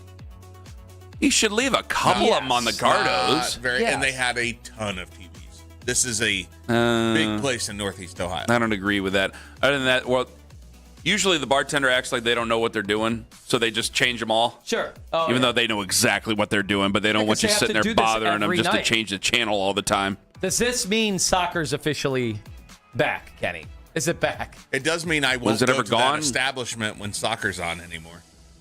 Ooh, now that is a spicy one. Yeah, you run the risk of alienating some people. I just thought it was interesting. It wasn't the United States. We're all trying to come to grips with how big of a deal is this.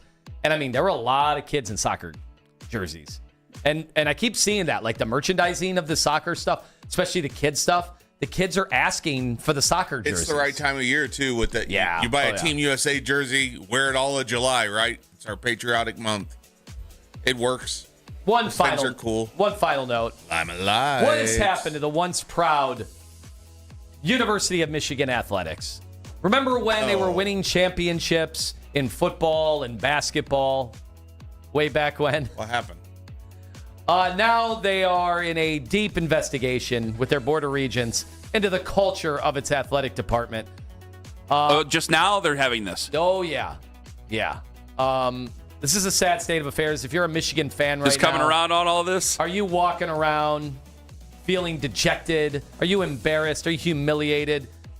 Our boss. Well, when one football coach runs to the NFL and then another football coach runs to a condo development for reasons I'd rather not get into, and then another one runs to the NBA, but it doesn't seem to be anything nasty in his past that I know of off the top of my head. I have no idea if I'm talking out of turn there. I don't think there's anything bad about Dusty May, right? That part ain't that bad. The other two, that's something to discuss. Just sad. The football had an asterisk. The basketball, the coach had already an asterisk? bolted. Probably the biggest one I've ever seen. You see the cheating allegations. It's just very sad. It'd be tough to be a Michigan fan right now. That's it for Lima Likes. Outstanding as always. You said it, not me, man. Okay? I mean, I'm looking at it. It's on Wikipedia. It's the biggest asterisk I've ever seen. There's a little asterisk next to it? It's amazing. Had it have been, think about how everybody united in the Sorsby stuff, and they got him booted. I bet you there's some Big Ten teams wondering if they should have done that and refused to play Michigan back I'm then. still agitated with you over when you wrote me into saying something stupid about saying Ohio State football had a better season than Michigan basketball. And then I immediately apologized for it less than a day later because I'm like, that was dumb. But don't be telling Brian Bush that I said anything like that. That was tone. So I don't want to get no craziness from the Michigan fans out there. Coming up at 9 o'clock, James Jackson going to join us from The Athletic. He's down in South Florida. What has he been hearing? Does he believe that the Heat have a better chance than the Cleveland Cavaliers to land LeBron James? Up in 5 minutes, Coach Lance Reisling going to join us on the show. What's going to matter most to Todd Monken in deciding his quarterback? And what are they going to do at cornerback? Ken Carman, Anthony Lima on the Fan. It's Anthony Lima for QC Connects. I already got the text, Kenny. With QC Kinetics, you...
Yeah, I'm going to shift from I have definitive expectations. I'm holding Kobe and Dan and everybody accountable for what you've done and what you haven't done the last 5 years with Donovan, and certainly what you might do with Evan. And then I'm going right into, LeBron's here? Cool, I'm going to kick my feet up and be a Cavs fan for 2 years. The Afternoon Drive, weekdays starting at 2. We are Sports Radio 92.3 The Fan. Rookies are showing up next week. Football season almost here. Coach Lance with us right now. Wise Heart Right. We make it right. Call Kyle Wright hotline. Coach Riz with us. Lance Riesland. 92.3 The Fan, Cleveland.com. He's joining us right now this morning. Coach, good morning to you. Hey, good morning, guys. Thanks for having me. I'm glad to have you, my friend. And first question up, what is going to be the biggest deciding factor, for Todd Monken in choosing his starting quarterback? Well, I think it comes down to two things. First and foremost, they got to protect the football. 10 interceptions, last year in Shedeur starts. That's too much, even though I thought he made great progress. And Watson obviously comes down to health. But I think the key for me is going in with not bias. When you go in with bias, a quarterback over an entire practice or a quarterback over an entire game, they're going to have ups and downs. And if you have a bias, when they make those plays, good plays or bad plays or interceptions, if you have a bias, those fit your narrative and those kind of lead you astray. So for me, it's always about building towards the ultimate goal, which is for me, Jacksonville. So are they doing things that we don't even know? Are they getting into the right run play? How's their footwork? Do they understand where their checkdowns are? How are they in meetings, films? There's a lot that goes into it that we won't even see. But it's that unbiased, going in with taking the whole picture. Don't look at a play that fits your narrative and look at everything involved because, again, if you over a course of 2 hours, you're going to have those highs and lows. And, you're looking for something to fit what you want. And that's a hard thing to do as a coach. Just look at it through a perspective of, I got to find the guy that helps me win the most week one.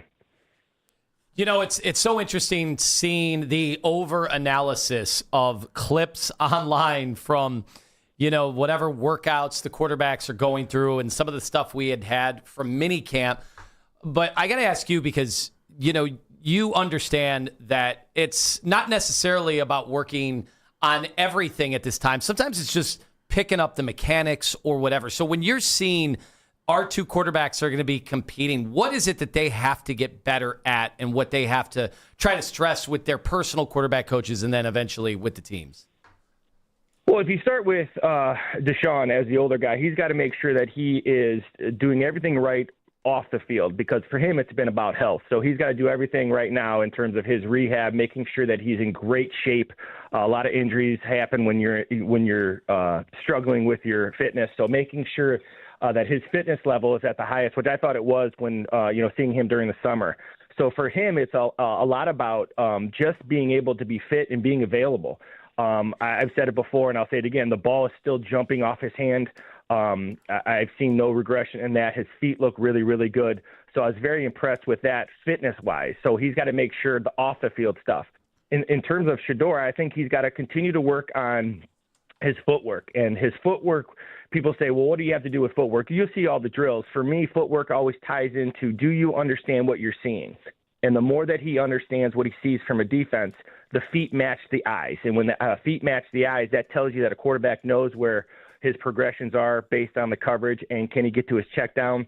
But if you don't know that, your feet are late. When you know those things, your feet become, again, they match and they look like your footwork's improved. So a lot of footwork, people always talk about you got to drill the footwork. That just comes down with understanding what he's seeing. And that I thought he's made pretty good progression with that going into his second year. That'll be his next step is he's got to make sure that the footwork, the retreating, all that comes from just making sure you understand the offense. And it's brand new with him, this offense. And I saw great progress out of that. I think it's a true quarterback competition going into camp.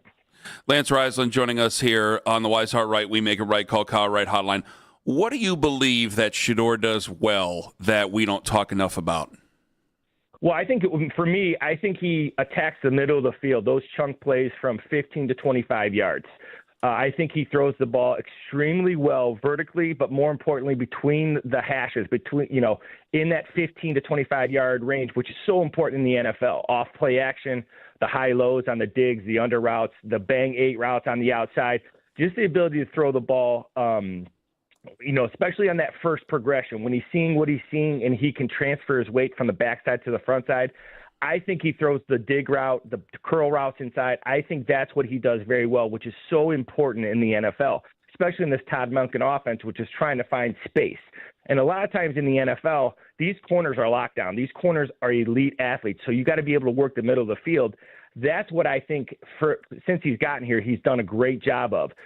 Now he's got to continue to work the checkdowns. He's got to continue to work the outside when you get those free, easy, off coverage things, taking those comebacks and hitches and curls and things like that. But if you talk about in this offense, if you go back to what Monken has done with the Ravens, going back to what he did in Georgia, Monken loves to attack the middle of the field, and that's what Shedeur does at a very, very high level. He anticipates very well. He's very accurate, and he works in that 15 to 25-yard range, which is so important in the NFL. Slipping the field and helping your defense if you do eventually have to punt on that drive. Same question, Deshaun Watson. For me, Deshaun, first and foremost, his athleticism is back. So when I look at Deshaun Watson, his footwork and his athleticism, they look really, really good again. So what he gives you is he gives you that +1 run game, not the read game. He can all do that, but the +1 run game where you're using the tailback as the fullback. That's vitally important in Monken's offense, especially down in the red zone. And what I think he does extremely well is that he throws the ball with effortless flick. If you look at like Aaron Rodgers, some guys, if you look back at different quarterbacks that have to use their entire body, that lower body torque. Deshaun Watson's not like that. His ball jumps off his hand. It always has ever since I've watched him, and I've gotten the opportunity to watch him every year since he's been here. So I think what he does very well is first and foremost, he's got great feet, great athleticism, so he can beat you with both his feet and his arm. He throws a great vertical ball. He throws a very good slant, hitch, fade, those simple, easy gifts on the outside. But again, for him, he can make all the throws. And people say, well, he hasn't done it in 6 years. He hasn't. But what he did 6 years ago are the things that are his strengths. He can make all the throws all the time. It's just, can he stay healthy and can he rekindle that? That's what's great about Monken. It doesn't matter what he did before. So all the tools for him are there. That's what makes Deshaun Watson. That's why they brought him over in 2020. Now, he hasn't done it in a long time, but that doesn't matter to Monken. It's what he's seeing right now. So I just think his athleticism and his ability to make all the throws, they're elite. And that's what he was when he was, a guy who was thought of as a top 5 guy. So just can he do it again? And we shall see very, very soon. I'm looking forward to it. Coach Rin's with us right now on the hotline. So when you pour over the analytical numbers, they're not pretty for Shedeur, but you also have to understand that he did not get a typical setup to get ready for the season, and then he gets thrown in on a bad football team the final 7 games of the year. With that said, are there any of the numbers when it comes to accuracy, are they alarming to you? Just the interceptable balls, he led the NFL in a lot of these negative traits. The numbers against zone defense were the worst in the league. Do any of that alarm you, or can you chalk it all up to, hey, rookie year thrown into a bad situation? Well, I think it tells you football is still a team game, and there's a lot that goes into it. And I use analytics when I was coaching. I always used it as a kind of a help. And, what am I going to do on second, third down based on what the defense does? But there's also a feel aspect of it. And when you use analytics, there's no context involved. We don't know. Now, some of those things are on him. There's no question about it. But sometimes they're not always on a quarterback, and that's for all quarterbacks. Are you getting A and B gap pressure inside? Does your receiver run the right route? Is he able to separate? Did the defense do something different than what they showed on film, and your footwork is late? There's a lot of things that go into a quarterback being inaccurate. And now, obviously, over the course of time, those things have to improve. And if they don't improve, that's what gets these guys out of the league. But I think you can chalk it up to, again, quarterbacks get too much credit. They get too much blame. But for all quarterbacks, the people around you have to be really good. How's your pass protection? How's the separation? Can your tight ends win against linebackers and safeties? Do you have a true number one outside that can, take pressure away because he's going to take the best corner and what else you have? There's so many context things that matter. It's like why I don't really keep track of or really care about, completions during practice, because we don't know the context behind it. We don't know what they're doing or how they're doing it. So no, I think now if it leads into this year, yeah, you become a little bit more alarmed. He's in year 2.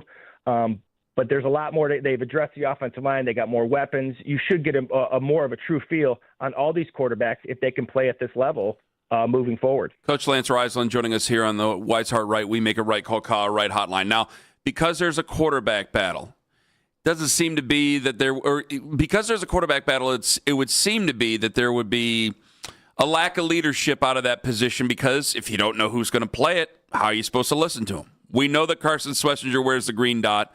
We know he's a big part of the future here. And I wondered if Myles Garrett could possibly get in the way of him taking the reins and being a leader. Okay? How much could Jared Verse help him do that, though? Well, I've always been, when people say you don't get better losing Myles Garrett. And as a football coach, you win with great players. Us as coaches, we get way too much credit. You win when you have really good players. So I think if you just think about it in your mind, hey, we lost a really great player, but we brought in a player that maybe helps everybody else a little bit because they're young. So Jared Verse is a very vocal guy. The couple of days this spring and summer when I've gotten to see him, he's very he loves to coach the guys. He loves to work with the guys. He's first in line. He likes playing football. That doesn't mean Myles Garrett was bad at what he did. Myles Garrett was a leader that not everybody likes him. Myles Garrett has a lot of things, but what you got out of Myles Garrett was sacks.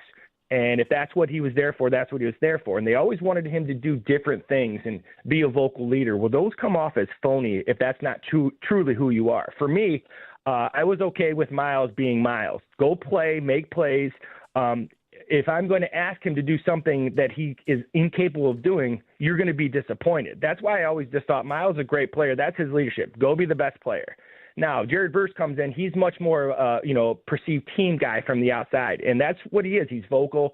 Now Carson Schlesinger becomes the focus of the offensive coordinators in this league. It's not Myles Garrett anymore, because you went into every game, your worst player on offense was left tackle. It didn't matter who the left tackle was. That's who you had to help. That makes your life a lot easier for the rest of the defense. So I think Jared Verse, the rest of this defensive line, they're going to help Carson Schlesinger, because this becomes a unit now. This becomes a unit where whoever the weakest offensive lineman is going to get the help. Whoever the weakest corner is going to get the help, because they don't have to worry about Myles Garrett. Now, Jared Verse is an all-pro. Myles Garrett is a Hall of Famer, most likely. So that's where you're kind of – I think they'll help.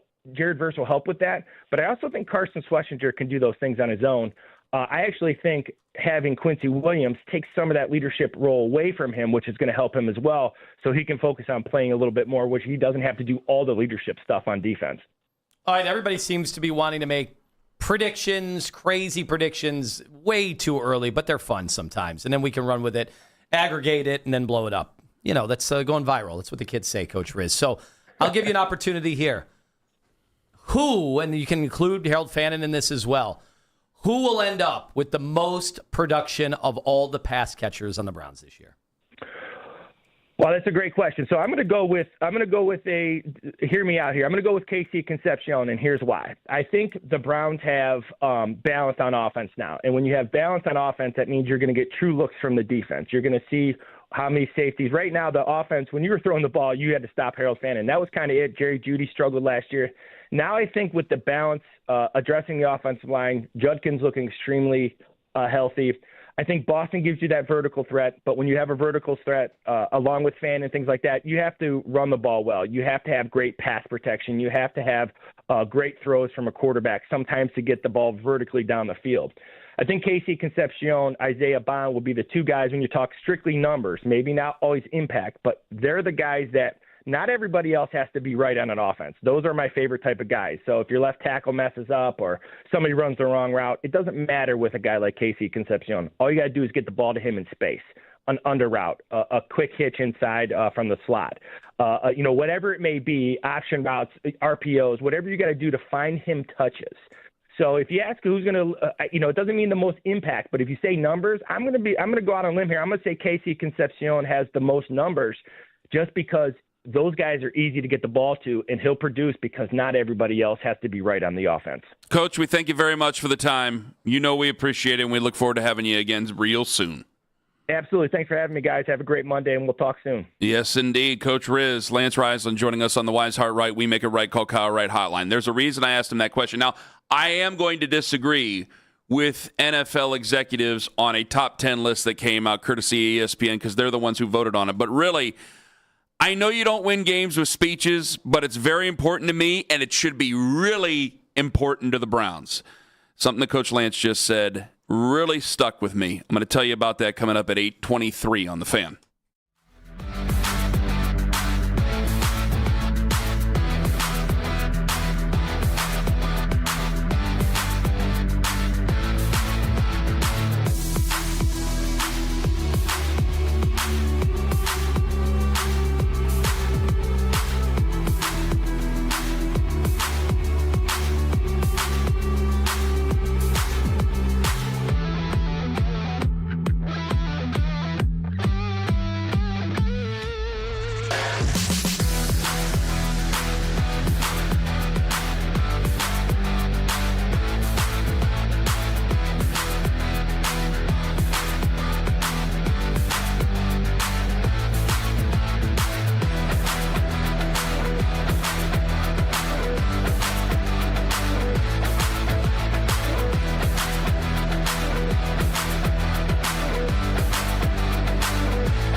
or visit the Warrensville Heights showroom today. Start your dream project at choicecabinet.com.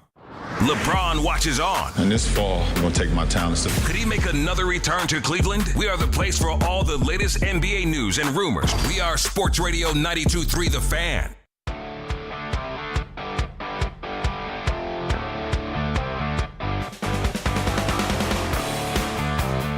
Coming up in 40 minutes, James Jackson going to join us from The Athletic. Does Miami believe they're in the lead for LeBron James? We just had Coach Riz on. He was on the Wise Heart Right, We Make It Right, Call Kyle Right hotline. He was outstanding. Coach Lance. And what are you guys laughing at each other about? What did I do now? What'd I do? No, you didn't do anything. You got it exactly right. Host the show. Okay. You said it right. You got it right. I don't like the way you guys are looking There's at no me. scheme. But fine. What are you guys planning at? What is going on here? Nothing. No, we're excited to hear the Miami Heat point of view on whether or not they think. They seem to be getting very cocky on social media. Are you being sarcastic when you say that? Landing one LeBron James, the NBA vet. You want me to tell this guy to pound sand or something when he comes on? Or what do you want me to do? I wonder how confident he will be. Okay. This is a friend of Joe Varden. You better treat him nicely. Mm-hmm. Can I go on the Browns thing now with what Coach Riz said? Okay. So we just had Coach Lance on, and I asked about the thing. Like, we got to be very careful because I think people are being way too overreactionary to either thing that's said. You lose Myles Garrett. You lose 23 sacks. That's a lot. Jared Verse ain't no slouch. On the other side of that, I don't want to ask too much of Jared Verse, and I also don't want to overblow the leadership factor because speeches don't win a lot of games. I know that they're a nice story, just winning one for the Gipper. Speeches don't win a lot of games. Do you really remember the speech in the third quarter? I don't know if they do, all right? But it's an everyday thing. It's not just a speech before a game. It's not just what we see. It's an everyday way of carrying yourself. It's an everyday standard. That's why they call it that. And when Myles Garrett is so good, but he's not really with that program, so to speak, it makes it harder to draw everybody in. Whether it's fair or not, and you could always say, well, that's Myles Garrett. You are not Myles Garrett. You need to go, hey, man, I could say it until I want. He was here 9 years. Very few people followed the program. Am I wrong or am I wrong? I'm right. I know I'm right. And Carson Schlesinger being a second-year guy, he's part of that future. He's part of the team. He's part of the guys that have to take over leadership and hold each other to a standard if they're going to be able to do anything, especially this year because you don't have leadership coming out of the natural position where it's supposed to come from. Because if you don't know who your starting quarterback is, how is that person supposed to lead? Until they know exactly who they got to throw their weight behind, it's just mixed messaging, is it not? And then to a certain degree, while it's not something they're going out of their way to do, but to a certain degree, you are making yourself try to look better compared to the person you're competing against. So that can be confusing. Carson Schlesinger is competing with anybody on the Cleveland Browns.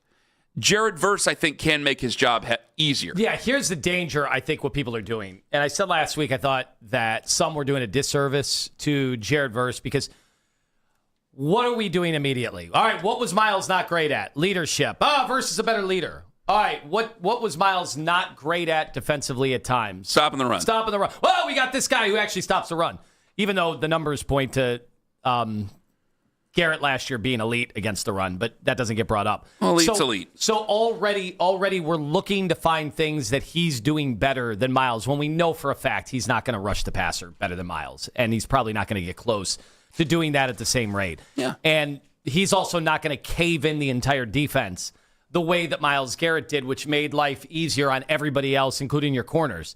So, we just got to be careful. Like, let's let him. Well, when Barnwell says 14 and a half sacks, didn't he say 14 and a half last year he was predicting? I go, man, if Jared Verse had 14 and a half sacks, I'd be shouting from the mountaintops about Jared Verse. I mean, you go from 7.5, I think the most he's had in his 2-year career. It's very short. I mean, if you get 14 and a half sacks, that's pretty outrageous.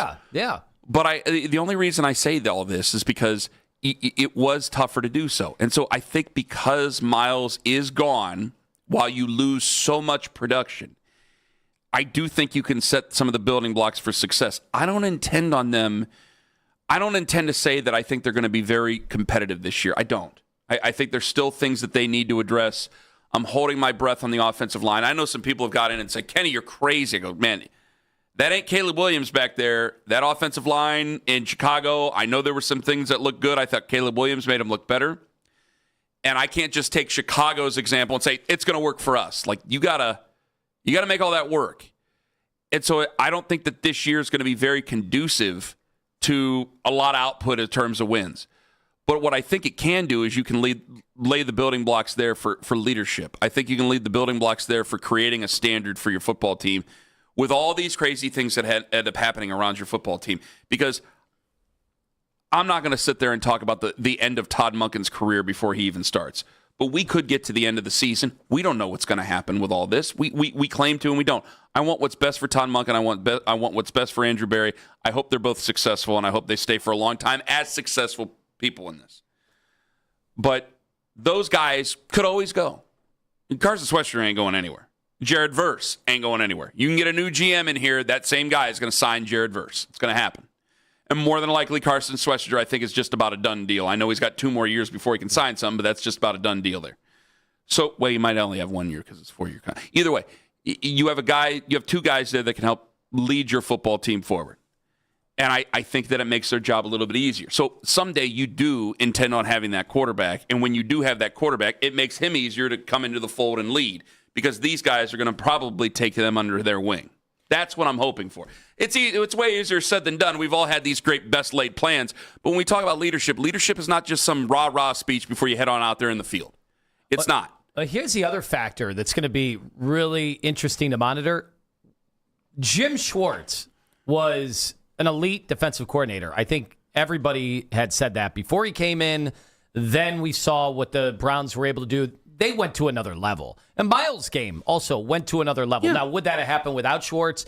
Is that just the natural evolution of an elite player's game? Didn't he play for Joe Woods? Yeah. Miles? Oh, yeah. All right. Yeah. Well, I mean, he's always had good output, but never that. Sure. Go ahead. Right. And, it's tough to say what would Miles have done without Jim Schwartz. But clearly it worked. Like over time, they clearly made it work to where they were a dominating defensive elite unit over the course of a few years, which is saying something. It's tough because a lot of teams go up and down. And, you saw that with the Ravens. The Ravens were a top 5 defense and they were a bottom 5 defense. Yes. Okay. I mean, what materially changed there? They've had coordinator changes too. But I think in this case, it's going to be tough. Like if you expect the defense to just take a step back, just because Miles isn't there, it's going to be tough to isolate the variable. Well, I don't think it can help but take because especially at the beginning of it, I've been so used to talking about Myles Garrett being the centerpiece of the game plan. How are teams going to treat the Browns at the beginning of the season with Jared Verse and not Myles Garrett? Like what does it make? Like Denzel being back there. That's why I don't want to be in such a hurry, and I understand guys who are not in a hurry about trading Denzel Ward. I think it could possibly happen. I'm not going to be stupid about it during training camp. I think it could happen. But I can understand why every single coach would go, no, because Denzel Ward, Myles Garrett made Denzel Ward's job easier. Denzel Ward made Myles Garrett's job easier. Well, he can still make Jared Verse's job easier. Okay, because you could take away half the field when you have that guy. And hopefully you'll have a good year with Tyson Campbell there as well. I didn't mean to cut you off, but these are some of the things that I think about all the time when it comes to what type of defense we're going to have. Because you lose Jim Schwartz. I say the same thing about Jim Schwartz that I said about Bill Callahan. And some people took that the wrong way. You always have to talk about what you're going to do if you lose an assistant. People took that the wrong way and thought that Bill Callahan wasn't that important. No, Bill Callahan was extremely important.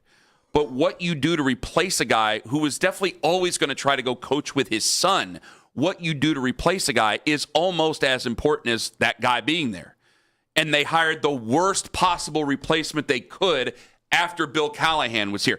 That's what was the problem. So what do you do now that Jim Schwartz is on the sideline, not on the sideline for you anymore? He's not even in football because he's got to wait out the rest of his contract.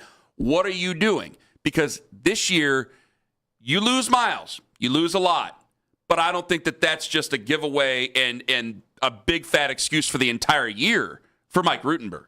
So there's an immense amount of pressure on both sides of the football there. offensive line's very important, and your entire defense, which the fan base has hung their hat on here over the last few years, where they've been decent, bad. They've still had a good defense altogether.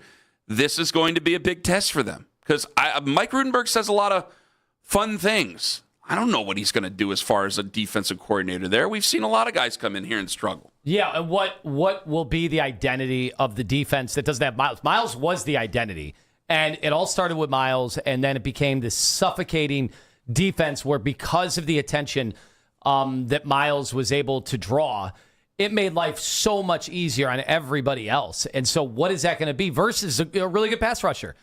He's just not. Is he going to be at the level this year where everything revolves around him? Can he be that effective, and will they be able to leverage that, in a meaningful way on that defense? 216-474-0092. Now we got James Jackson joining us coming up at 9. We'll ask him about whether or not Miami thinks that they're in the lead. It seems that for a lot of cities, depending on where you're at, I know that there was the local TV guy who said that the Cavaliers don't have a chance now and that they were out of the running for LeBron in Philadelphia. Someone should tell Kenny Atkinson that before he gets on the mic at Summer League. Obviously, I'm not going to believe all that, but I want to ask James Jackson about that coming up at 9 o'clock. And if it is just down to Cleveland and Miami, and what would give Cleveland the edge, what would give Miami the edge when it comes to LeBron James. But coming up in 5 minutes, I can't believe I'm more passionate about this than Owen Lodeman, which probably says a lot about Owen and his history with his favorite football team, because I disagree completely with the NFL executives on this ranking. I'll tell you what it is in 5 minutes on The Fan.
Cuyahoga County Problem Gambling Coalition, and the Adams Board. In crisis now, dial 988. Sign up to be a part of the fan club. Download the free Odyssey app and follow 92.3 The Fan to get all of the best audio and best stories sent straight to your inbox. 92.3thefan.com.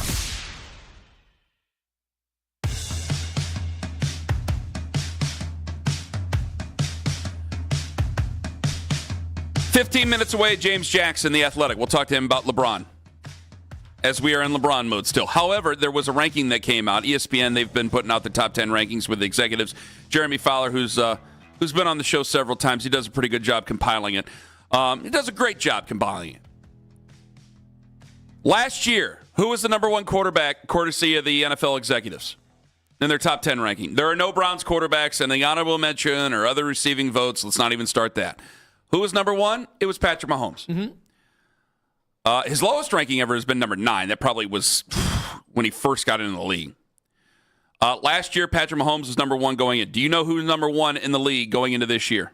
Courtesy of the polling of the executives and all the other ones. Well, there's been quite the groundswell over the past year that maybe Mahomes isn't number 1. Maybe that dude up in Buffalo. Number 1 is Josh Allen. The guy. Last year's ranking was number 2. They're both 30 years old. He is now number 1.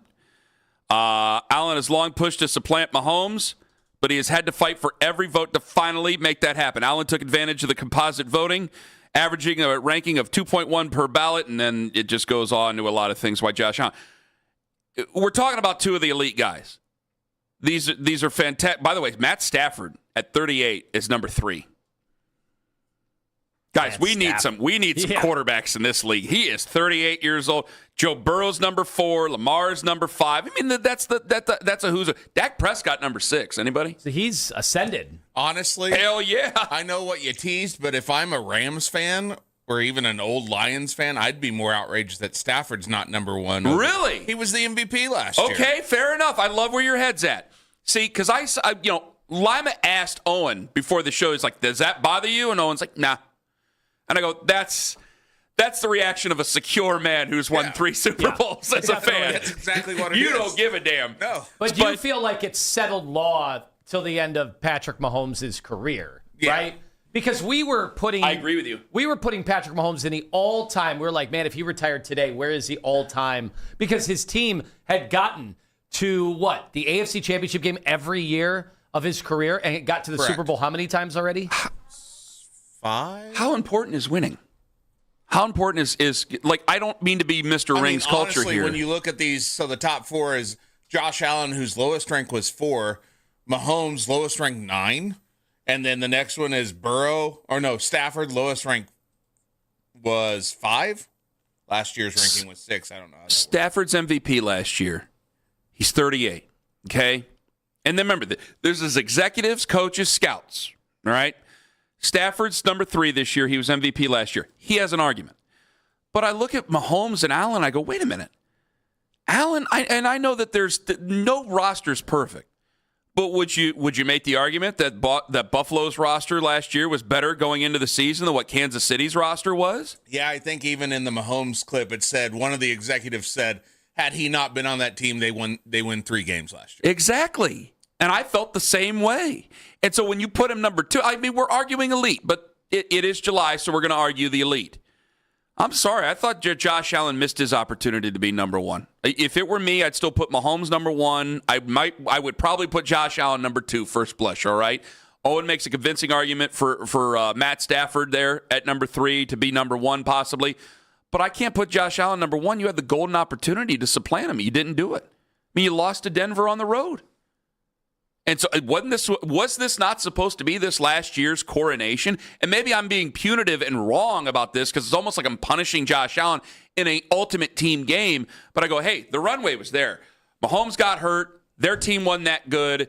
You have this golden opportunity. Everybody thought you were taking over. We still thought New England was too young. We still thought Denver, their defense is great, but toe-to-toe with Bo Nix, it's like you should be able to beat Bo Nix's brains out. And you weren't able to do it. It's like I felt, and they fired their coach afterwards, so you can't say it wasn't a massive disappointment. It was a massively disappointing season for Buffalo Bills fans there. with a wide open runway for you to go win a championship. You didn't do it. I'm sorry, I can't put you number one. I mean, Mahomes has played in a lot of Super Bowls. He's lost a couple of them, but damn it, he's played in them and he's won them. You still haven't been there yet. Yes, are we doing this the way that we are now kind of looking at the NBA, where the regular season and the playoffs are two totally different things? They must be. Because, I mean, under Josh Allen, first of all, he puts up almost 40 touchdowns every year. I think last year he had 39. But he puts up combined over 40. He's getting double-digit rushing touchdowns almost every year. And then, whatever he's throwing. He's fabulous. And his teams have been remarkably flawed, have they not? It's not that yes, of course they have. I mean, there's been a weapons conversation. Their running game has been better, but before there was a running game conversation, there's a defensive conversation. Like, they've kind of been through a lot of turnover in terms of positions there, but I think a lot of elite quarterbacks do. And it's not where Josh Allen goes from the tippy top to garbage. That's not the argument. It's just who's number one. And to me, that number one is still Patrick Mahomes. You had your opportunity there, because I look at Buffalo would have lost a lot without Josh Allen. But they wouldn't have been what Kansas City would be without Patrick Mahomes. I'm sorry. Maybe I'm wrong, but I look at a guy who had a good football team around him, had an excellent opportunity to go win a Super Bowl and finally get that monkey off of Buffalo Bills fans' backs, off himself, and you weren't able to do it. And maybe they got out-coached. Maybe that was the problem. Maybe it was Sean McDermott, because Sean Payton's a hell of a football coach, whether I like to say so or not. What do you think about the way their games are going to age now from here on out? Like, obviously, we found out that Tom Brady, his game aged just fine. In fact, he retooled, his way of playing, and then, was going down every time. Like, Josh Allen is so physical that you wonder if he is going to figure out a way to play the game I think you have to. Inside the pocket. Yeah, I think you eventually have to. I think that's why people have this limit on what they think Lamar Jackson is going to be able to do throughout the entirety of his career. Because eventually your legs start to leave you. Now, his legs were elite. Your legs start to leave you over time. Josh Allen's legs are elite. Like, if I were to put Lamar in this conversation, because usually those are the three guys we're talking about, I would still put Mahomes to have a longer one anyway, because I remember we had this conversation some years ago, because Owen, you and I have been together for a long time, and I felt that Patrick Mahomes is actually underrated with his feet, because he does move around the pocket. He does try to put the ball in the air. He's not just taking off. And I think with an injury that he's recently suffered, because they all deal with a serious injury at some point, I don't think that he's going to have the drop-off that I would think, like, oh, God, Josh Allen suffered a season-ending injury, or Lamar suffered a season-ending injury. I don't think Mahomes, with that arm and with those smarts, would have to risk the type of drop-off that those other two guys would. So still, I hate to sound like Chris Collinsworth here, guys, but I still think that all those ties go to Mahomes. Yes, Owen? Well, I think you might be arguing semantics, too. If you look at it says first paragraph that Josh Allen got 34.1% of the first-place votes. Mahomes got 41.5%. Oh, so he still got more first-place votes? First-place votes. Allen. So how does he get number one? Oh, because of the cumulative votes. Yeah. Well, at least that's not crazy. Go ahead. If you were able to be an impartial juror and not take into consideration the Super Bowls, where would you have had Mahomes last year? Just based on the film, what you saw from his actual game. I mean, Owen, you watch all the Chiefs games. What was he last year? Still top five. Yeah, I mean, still a great quarterback who was struggling with probably his main target, who's been Kelsey, was not the same Kelsey. He had a little spot in the middle where we were like, oh, he's back, right? But it wasn't the same. Rashee Rice was coming off injury / jail time / who knows what else, and he just got out of jail again. So he'll be ready to go once training camp goes. That out of jail bump. What did you guys think? Interesting off season every year. What did you guys think? 30 days. Guys. Jared Goff's 30 days season. in off season. What did you say there? What did you think of Jared Goff's season? I thought I would have said it's a fine season, but they weren't a playoff team, so I would have still said he's in the mix for he should be on this top 10 list somewhere in here, right? Jared Goff should be. He's 9th. Okay, it's still a fine year. I mean, he throws for 4,500 yards almost every year. Mm-hmm. Every year. And he, last year, 34 touchdowns. The year before that, 37 touchdowns. And he seems to be getting more secure in who he is and what his game is. Oh, I think I thought the move to Detroit would end up being Siberia for him. with the way things were going with Dan Campbell. And it ended up being one of the greatest things for him because it seemed that he could, with the change of jersey, he could seem to relax and finally be himself. Is he Phillip Rivers? Is he this generation's Phillip Rivers? Well, out of those guys, I think just like really good. No, clearly, I think Josh Allen could end up being this generation's Phillip Rivers for crying out loud. Way better than Phillip Rivers. I think Josh Allen's way better. Yeah, Josh Allen is way better than Phillip Rivers, but we're asking for who's this generation's Phillip Rivers. Tom Brady got in the way of Rivers, and Patrick Mahomes still finds a way, even with him recovering from surgery, gets in the way of Josh Allen. I never thought Phillip Rivers was in the conversation for best quarterback in the NFL. Like Josh Allen's in that conversation every year. You asked me who this generation's Phillip Rivers is. I think Phillip Rivers was in the conversation. I guess we are disagreeing to a degree, but who would be then this generation's Phillip Rivers if Josh Allen's just too good? Would you say that's just Jared Goff? That's why I think it's Jared Goff. Because Jared Goff's had MVP-type seasons before. Yeah. And so has Josh Allen. So I just thought, number one, until he's officially unseated, and I think that, yes, the playoffs do matter in this. It's the end-all, be-all for us, whether we like to admit it or not, because it's the only thing that ends these arguments. Yeah, he lost that golden opportunity. I could not put him number one on that list. Coming up next, James Jackson, the Athletic, going to join us on the show. He's based in South Florida. He's got his ears up. He's listening to things. Does Miami think that they're actually in the lead for LeBron? Ken Carman, Anthony Lima, live on The Fan. It's Anthony Lima for Expert Renovations. You want to talk about a company that's not just your typical construction company, a company that comes out and knows exactly what to look for in your home and to enhance it, to make it better, and offering the 30-year warranty on a lifetime protection plan that is truly second to none. We spend hours talking about Orange and Brown's offensive line, how they need to protect the QB. Well, let's talk about the offensive line of your house. And I'm talking about your roof, your siding, your windows. If those fail, everything is over. It's why you need to call my friend.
Headline sports news every 20 minutes right here on 92.3 The Fan. From the University Hospital Sports Desk, I'm Jeff Thomas.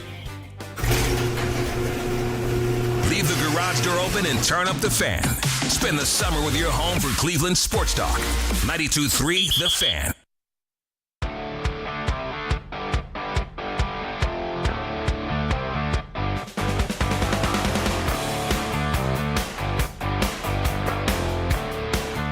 Tone, the haters are out in full force, man. Let's go. They are out in full force. All right, we'll do that at 9:22. I'm seeing some from Miami as well. Oh, well, you know They've gotten what? a hold of our clips. Let me check some things here to make sure they're locally sourced before I say the haters are out.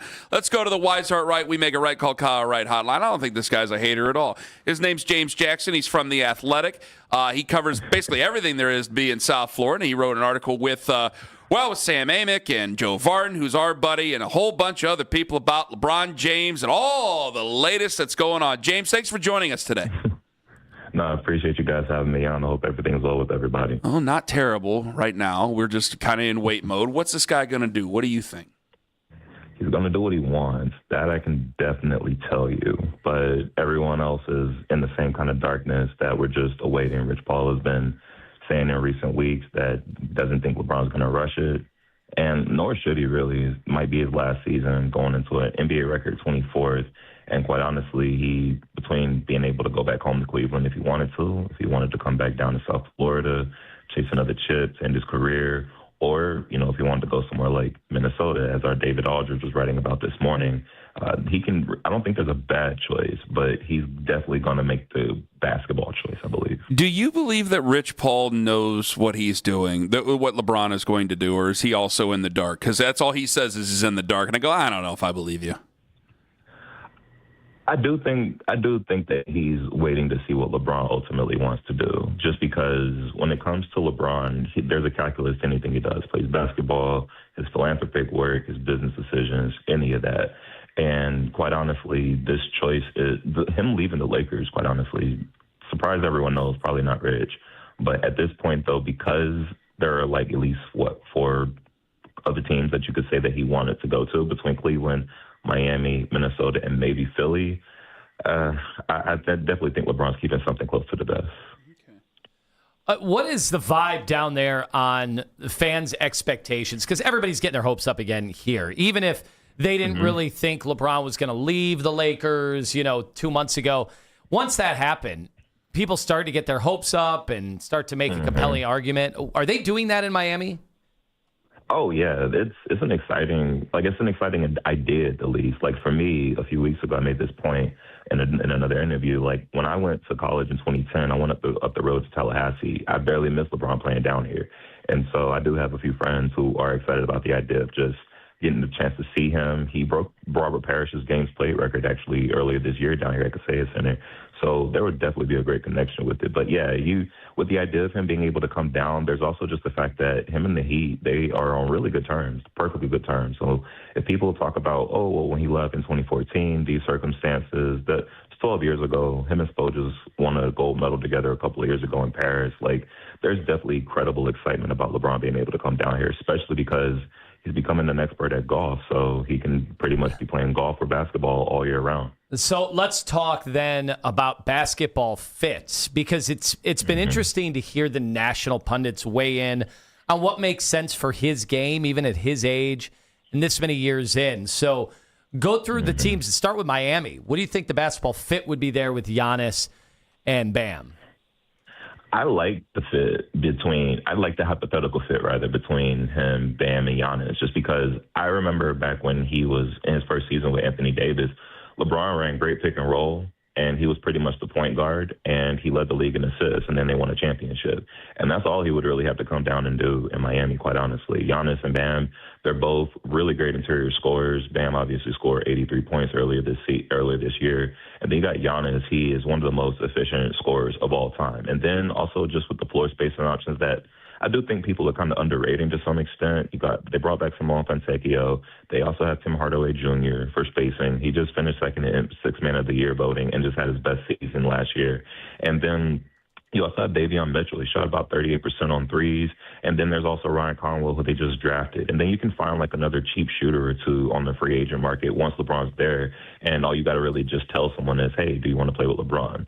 Cleveland, I could see him playing a little bit more defense on the perimeter, especially because he wouldn't have to necessarily be the de facto backup point guard between Donovan Mitchell, just signed his contract there, depending on what happens with James Harden. But in general, like, that's a great storybook into his career because that's where he's from. His son, a former teammate, Bronny, obviously was born there as well. They had a promise school and everything like that. And honestly, too, Cleveland has been knocking on the door in the East for the last couple of years. The Cavs just made the conference finals, and LeBron being rested and being able to help with a playoff run, he just led the Lakers to a playoff series win without Luka Doncic this past playoffs. Like, he could be a good final piece to put them over the hump. Minnesota, as David Aldridge was pointing out again earlier this morning, like, that to me, like, is a great basketball fit. Rudy Gobert can anchor the paint. Jaden McDaniels can play 4. He can take off the perimeter pressure. And then on offense, you got LaMelo and Anthony Edwards being able to take things over, and LeBron can just pick his spot. The idea of LeBron just being able to just diamond dish and just pick people's spots with other players who can command double teams, that to me is what will really make anything that he wants to shape, like, really formidable, especially because he's still a 20-point-per-game scorer, but LeBron at age 50 would probably average 10 assists, quite honestly. James Jackson on the hotline, joining us from The Athletic. So, the Golden State part of this, the Draymond Green part of this, do you think it really is intertwined that, you know, Draymond could be politicking or vice versa, that Draymond could follow LeBron? Or do you think that's just Rich Paul kind of, orchestrating everything behind the scenes to get the most for his clients? Probably a little bit of both.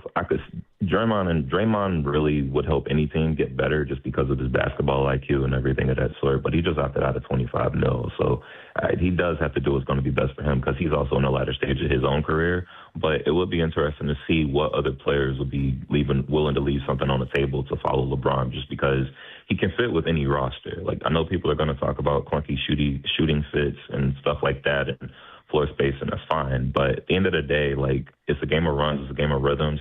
And a guy like LeBron knows how to maximize people well enough to where he does little things like, helping improving your three-point shot just because he knows how to get the passes into the right shooting pockets for you. Like, little things that, quite honestly, you aren't really always either going to be able to write down or, pinpoint.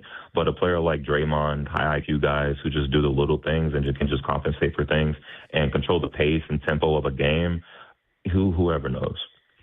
Do you believe Cleveland's a serious contender with LeBron?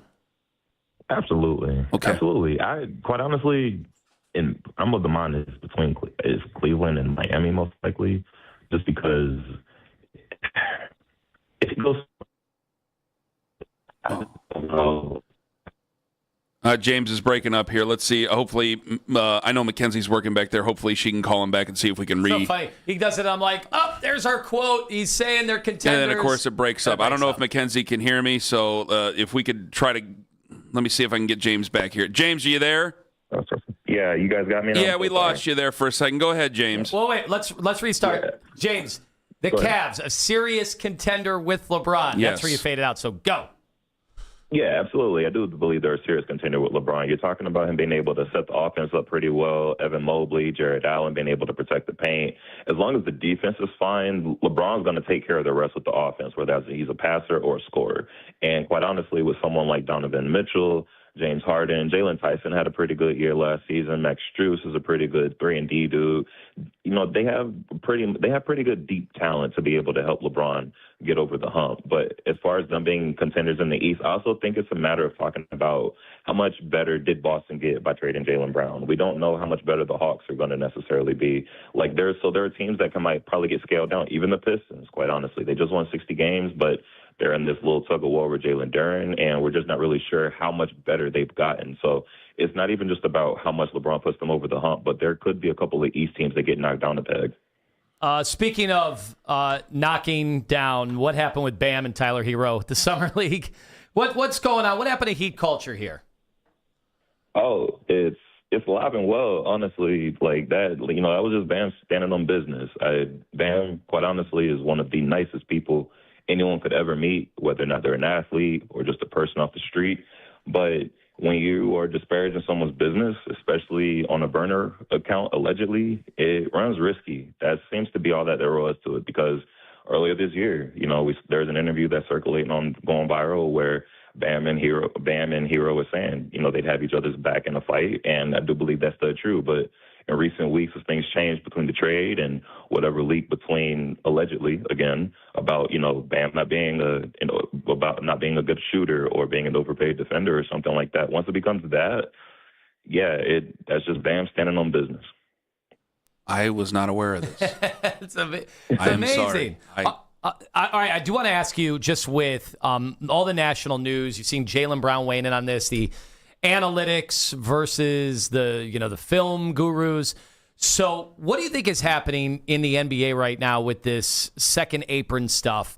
Like, the Cavs obviously went in a different direction. They said, we're going to pay Donovan Mitchell, and we're signing up for more at a very, very high rate. I know Jaylen Brown was the second guy in that team. They're already paying Jason Tatum. Do you think the league has an issue right now if teams are not going to be willing to keep their homegrown talent and let them go just because of the second apron? Yeah, it's definitely a problem, especially because it's something that people have been kind of concerned about for a couple of years, frankly. I remember Calvin Booth said a couple of years ago, after Denver won his title, actually, that their idea of a dynasty wasn't centered on winning consecutive titles. It was trying to win 4 in 8 years, because you have that repeater tax, that luxury tax. If you go past a certain threshold, you get draft picks frozen, you lose exceptions and stuff, and it does make team building difficult. And so I don't think this situation is personal or exclusive to the Celtics, but it might be the most prominent and public one just because of the caliber of player that Jaylen Brown is.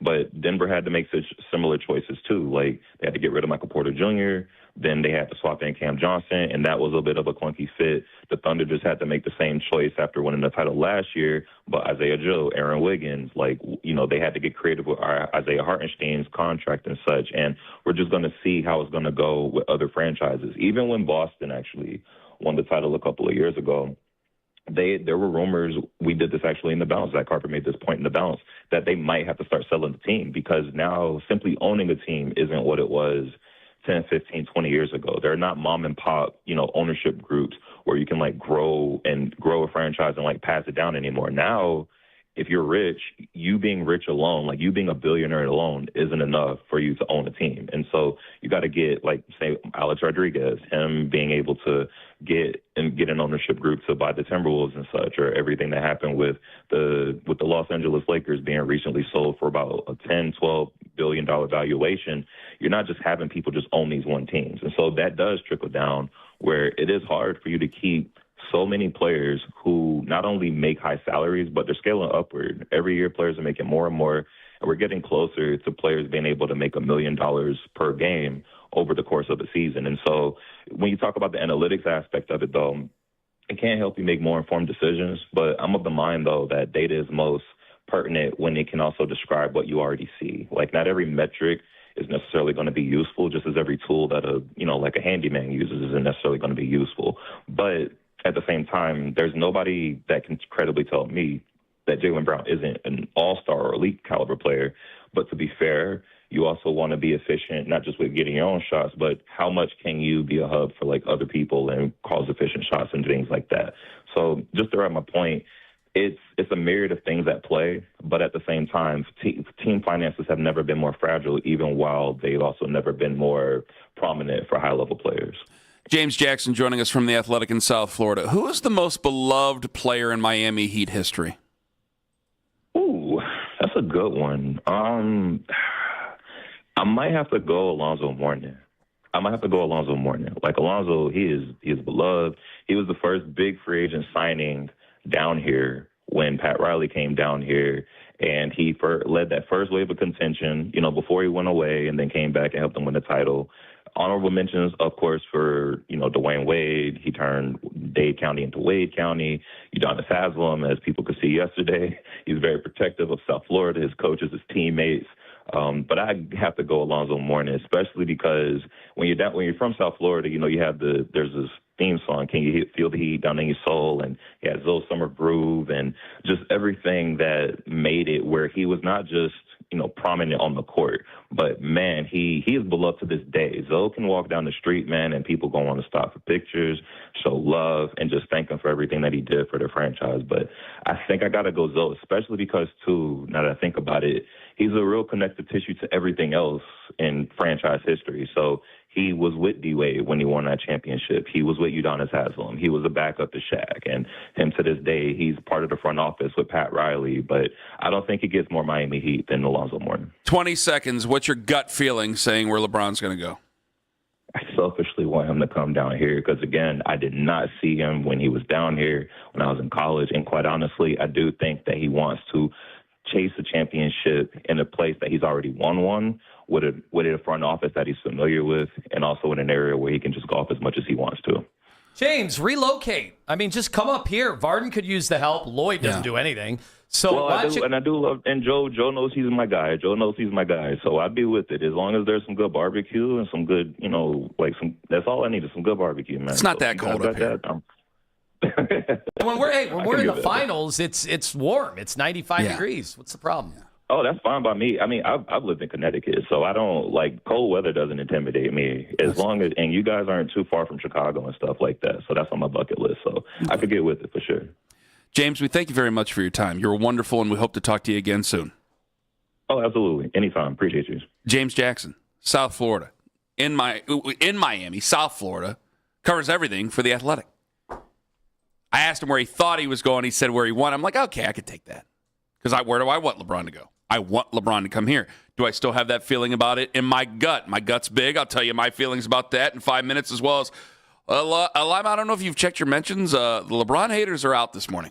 Oh, let's go. They have decided that they are stepping on out, and they're going to let them have it. Let's Coming hear up from them. On the Fan. Northeast Offense and Deck, NEOFence.com. Nothing to hate with them. Nope, they've been doing it the right way since 1981, right here in Northeast Ohio. That's why they call it Northeast Offense and Deck, NEOFence.com.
find my way back later. But it wasn't like that. I filed a claim in under 2 minutes on the Geico app, and they handled it from there. It was taken care of almost as quickly as it happened. It feels good to get help quick. It feels good to Geico. Listen to 92.3 The Fan on the Odyssey, iHeartRadio, and TuneIn app.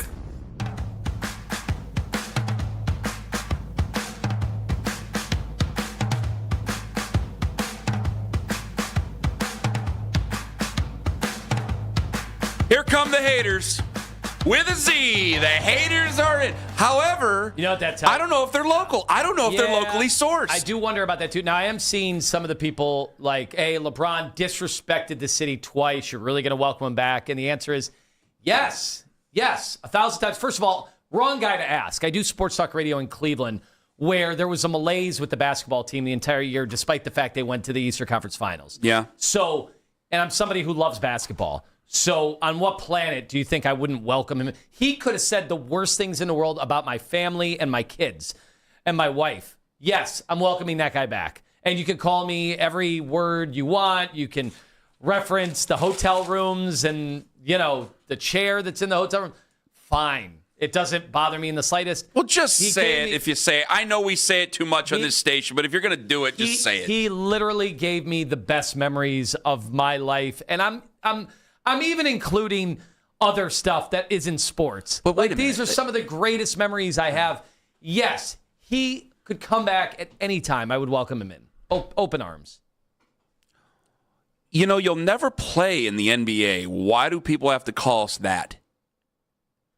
Like, you understand when you're called that word for the person who sits in the chair in the corner of the hotel room, it's because you're not able to participate. Usually, you'd be able to participate. I can go play pickup basketball. I can never play in the NBA, so I don't understand why that has to be a comparison. False equivalency. We love that's like all one of those, we do is watch. It's becoming one of those words we like to call each other, and we really don't know what we're saying anymore. Yeah, we all watch the sports. Like, how about rooting for a golfer? Yeah, how crazy that is. I root for. It's not even a team game, and they're not from Cleveland, and yet I rooted for Phil Mickelson. Boy, I pick them. I pick the winners, right? Boy, you do. I rooted for Phil Mickelson for 20 years. Why? I don't know him. I really think that's an extension of our personalities, that you would pick Phil Mickelson and I would pick John Daly to be a big fan of for 20-plus years. I think that's probably an extension of how we are. I'd really like not to look at your past, but either way, just like Phil's past has been looked into, but in all honesty. But when you get down to it, that's all we do. We sit and root for zillionaires. Yeah. Day in and day out to make us feel better. That's kind of, you know what? Call us all that then. Then we're all in the same boat. Social media reactions on X are brought to you by Scheiben Jewelers, Cleveland's premier jewelry store. I mean, it is. Well, someone called you a liberal. You know what? Then Ron says he disrespected the city of Cleveland twice. Why would fans be upset if he didn't come back? Scott the Chicken says he is playing everyone, and we are fine with it. If media ignores him, it will stop, and he will choose. I don't think this is like the lard lad donut guy in The Simpsons. I don't think you're gonna. I could sit there and turn around and try to shun LeBron. LeBron's still going to be at the center point of all sports right now. What the hell would we be talking about if there wasn't LeBron right now? What would we be talking about as a region and really even the country? Not that they're not talking about LeBron in cities that don't have a chance for him. They're not really. They are just jumping in, saying that we're. It's like, we got to think about both ways. If you got LeBron back, because now it's becoming a big thing here. Now it's becoming a huge if you don't get him, how are people going to react? And I think if you don't get him, one, they're going to be really mad at LeBron. Do you agree with me on that one? That they're going to be really mad at LeBron if you don't bring LeBron in? Okay. Yes. So they're going to be really mad at LeBron. We're probably going to say some things that... But for how long? A, we're either going to have to take back, or B, our egos will not allow us to take back. And the other part of it is that we're going to be really down on this Cavs team. You're going right back to the malaise.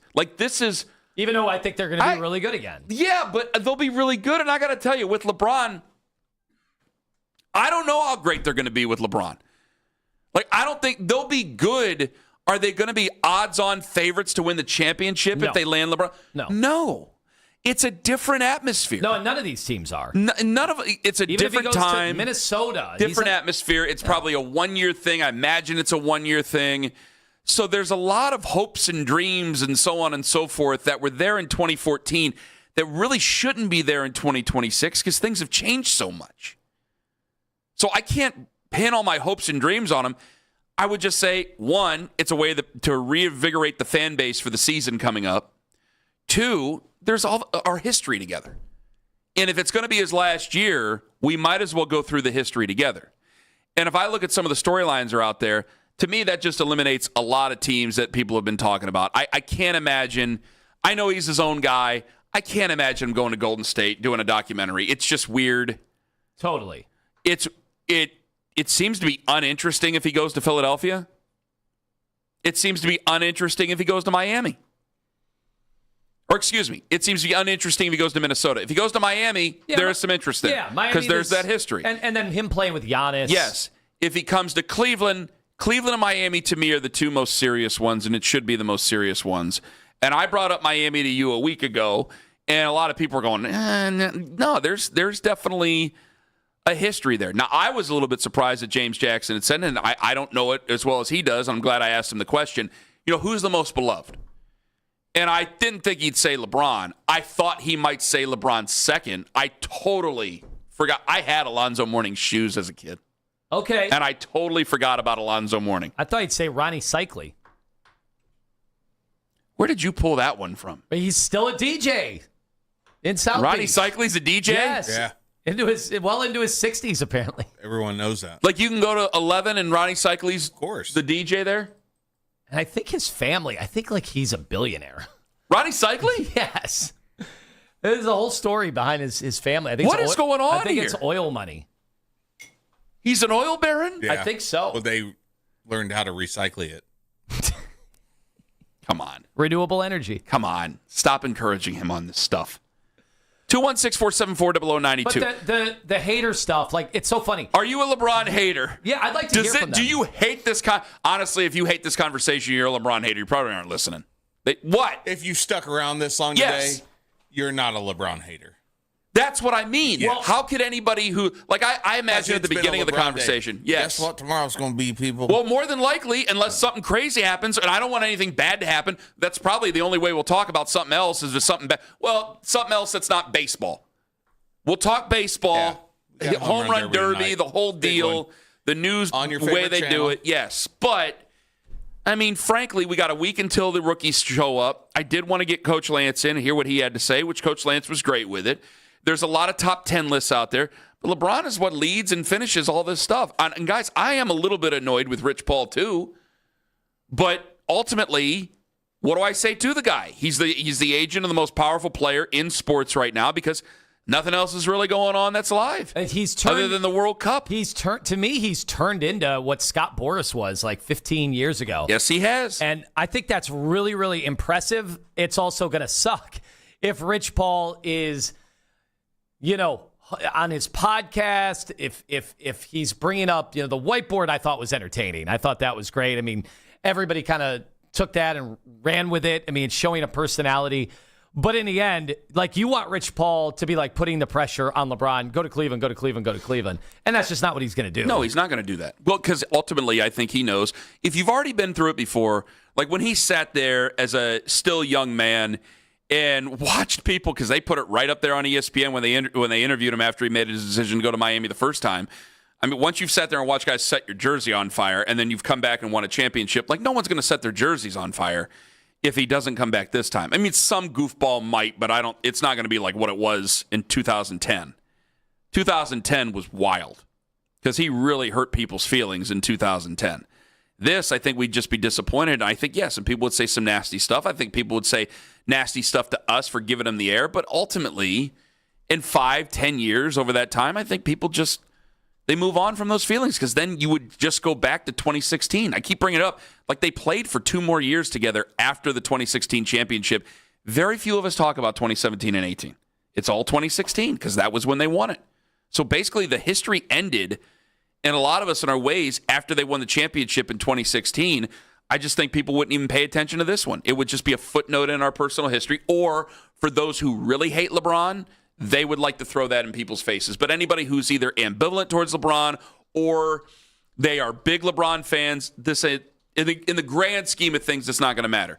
For the week after he makes his decision, it will matter. But ultimately, I don't think it's going to matter. But because of those feelings, I do think it's going to be Cleveland. But I think he wants people to keep talking about him. And I think that it's better for their business. And I think they want all the clips possible of all the different people saying all the different things, because they probably got a 10 or 11-part documentary series coming out. And boy, they need to fill some content. That's 11 hours probably of content that they got to get going. And I know over 23 seasons, going into a 24th, there's probably a lot. But, yeah, you still want more. I fully because the decisions he's made is a part of his history. I fully expect like 20 episodes. He's got so much more content than Michael Jordan. How much is too much? I mean, because this is probably too much for a lot of people. I think Tom Haberstroh says he has 4 Hall of Fame careers. Michael Jordan just had 1. Ken Burns can't put together 20 hours of LeBron content. Oh, I think they got it. Remember, he's been on TV since he was 16 years old. That's fair. 216-474-0092. All right, if you guys are actually haters and listening, why wouldn't you want him? Or do you think that we are being the you-know-what words that sit in the corner of the hotel room? And we're all just being played as fools again. Ken Carman, Anthony Lima, live on the Fan.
5 years and see Minions and Monsters only in theaters. Xfinity. Imagine that. Restrictions apply. Not available in all areas. Learn more at xfinity.com/same-day Wi-Fi.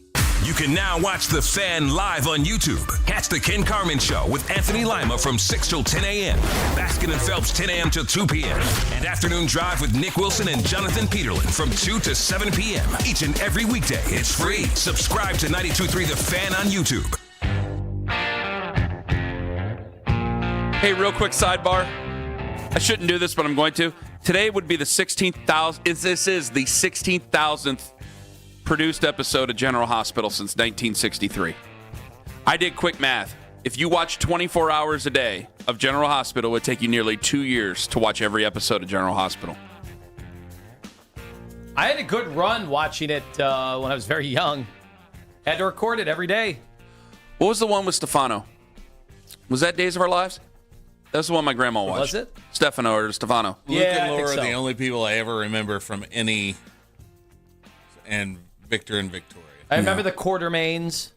Does primetime soaps count? Because there was like Falcon Crest and Knots Landing. No, Dallas. That doesn't count. It's not the same. Dallas. Yeah, we Those watched were Dallas. weeklies too. They weren't dailies. That's true. That's a good point. Yeah, soap operas, man. Those were the thing. Grandma watching her stories. And then we get in the car and she would smoke with the windows up, and we go to a restaurant called The Cow, or we would go to or it was a big day if we went to all three, because you go to the restaurant called The Cow, and then we would go to the pharmacy to get my toy for the day from my grandma. But it was right next to a liquor store, and I didn't realize that because that's where they would go get their Diet Coke and Jack Daniels, which is, okay, too. I didn't know any better. I was just having a fun time with Grandma. Good times, man. Watching her stories. Watch Ben-Hur with Grandma, Spartacus with Grandma, The 10 Commandments with Grandma, all of it. I watch Cops. We watch a lot of Cops. Yeah. Let's hear them. Cops. America's Most Wanted what? Top 3 what? Top 3 shows you watch with Grandma. Okay, Let's go. number 1. Top 3 things Grandma bought at the liquor store when she told you were getting a present. Number 1 honestly has to be Cops. We watched a lot of Cops. I feel like I'm stealing your thunder there a little bit. I'm sorry. But there was a lot of Cops watch with America's Most Wanted. Because weren't they back-to-back for a while? Okay. And belly to belly. Belly to belly. So I'm going to say number 1, Cops. Number 2, America's Most Wanted. Number 3, I just sat there and tried to get through Days of Our Lives, to be honest with you. So I won't put that in there. Oh, we watch Press Your Luck. Yeah. We watch Press Your Luck on reruns.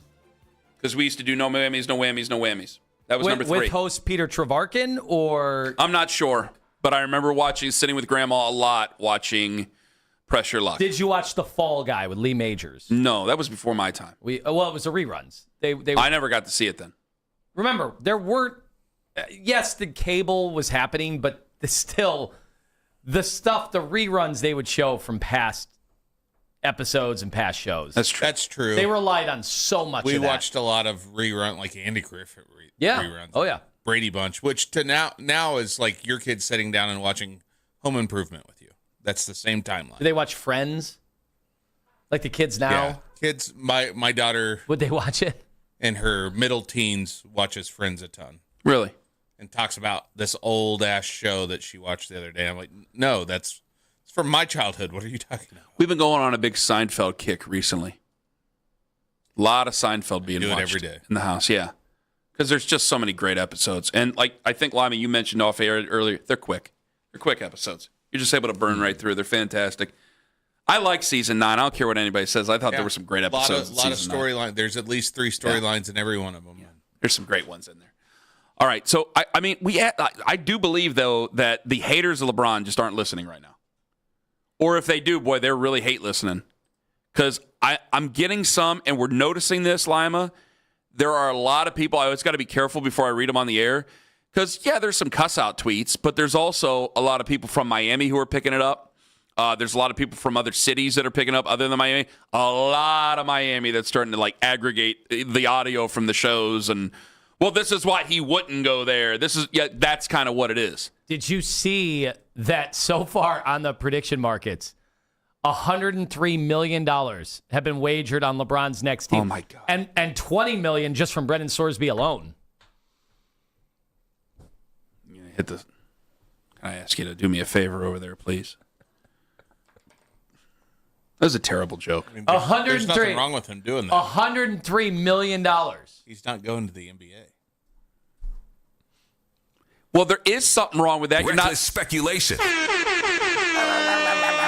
Are you allowed to bet on other sports if you're an NFL quarterback? Yes. If you're a nothing right now, which is what he is, yeah, You're allowed to bet on anything you want. quarterback. You can do whatever. You can bet on anything he really wants to. That's right now, he ain't going anywhere for a while. How much did he put on the Coney Island? How much on the hot dog eating contest? Hopefully not much. Hopefully not much. He called his Badlands bookie. I mean, what if he just... Now that was a good one. I do like that. Well done. I mean, Sorsby at this point could just come out and say, well, I'm done. That was all fake anyway. I was just trying to get into the good graces of the league. But now they said I'll be eligible next year no matter what. That's a terrible idea. Why? He said they said he'd be eligible. Not if they find out he was doing more gambling like that. He don't want. Well, he could be eligible. It doesn't mean teams are going to pick him. That's a horrific idea. Yeah. I mean, they're going to treat him like he's the scourge against humanity. You're coming up with some of the dumbest things I ever thought you would ever come up with. Sorsby, I go on the scourge of humanity, by the way. What the hell? At this point, why not? Because you want it to be out there for everybody that you're not doing. I mean, I know it's legal. This is so weird. You don't want it to be out there for everybody that you're doing nefarious things, even though the nefarious things you're doing is actually legal. But they could go, well, it's our club. You can go legally gamble somewhere else and not play in the NFL. Like, there's lots of players that have played legal table games in the NBA right here down the street. Oh, yeah. And they were able to play. They were fine. Those were table games. That's different. Or if they aren't, then act like I didn't say any of that. Because that's about all I can tell you. 216-474-0092. I don't think, though, I throw the number out there just to transition. I think all the haters aren't even in, though, Tone. I think they're gone.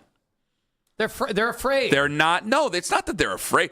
If he picks somewhere else, there will be a lot of people jumping back in to say, I told you so. Mm-hmm. But I think that the people who are haters, they're going to wait until LeBron makes his decision, and then they're going to react one way or another. Or they'll probably just go underground and act like they like him again and wait for the other shoe to drop.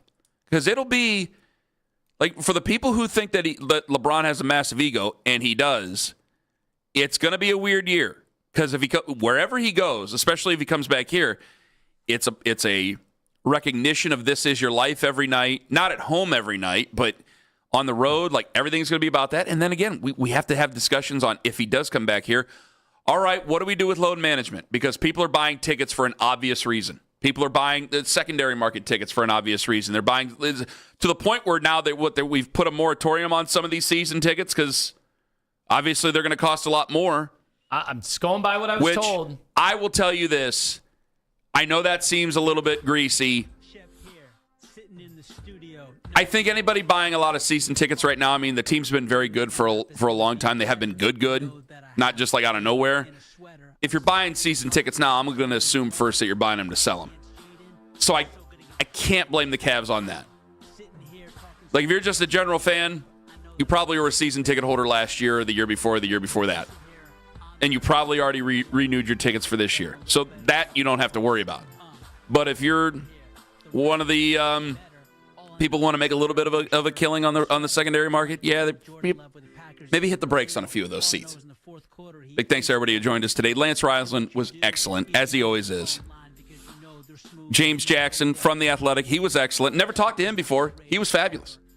From The Athletic down there in South Florida. Said LeBron would make them a legitimate championship contender. Take that, haters. The Cavs or the Heat? The Cavs, too. Okay. I think he said the same thing about the Heat, too, but obviously. Yeah, LeBron's still really good. For Owen, for Mackenzie, for Jeff, for the Slippery Wizard, Anthony Lima, I'm Ken Carman. Have a wonderful day, my friends. Hey. Sounds good. Where's your entourage now?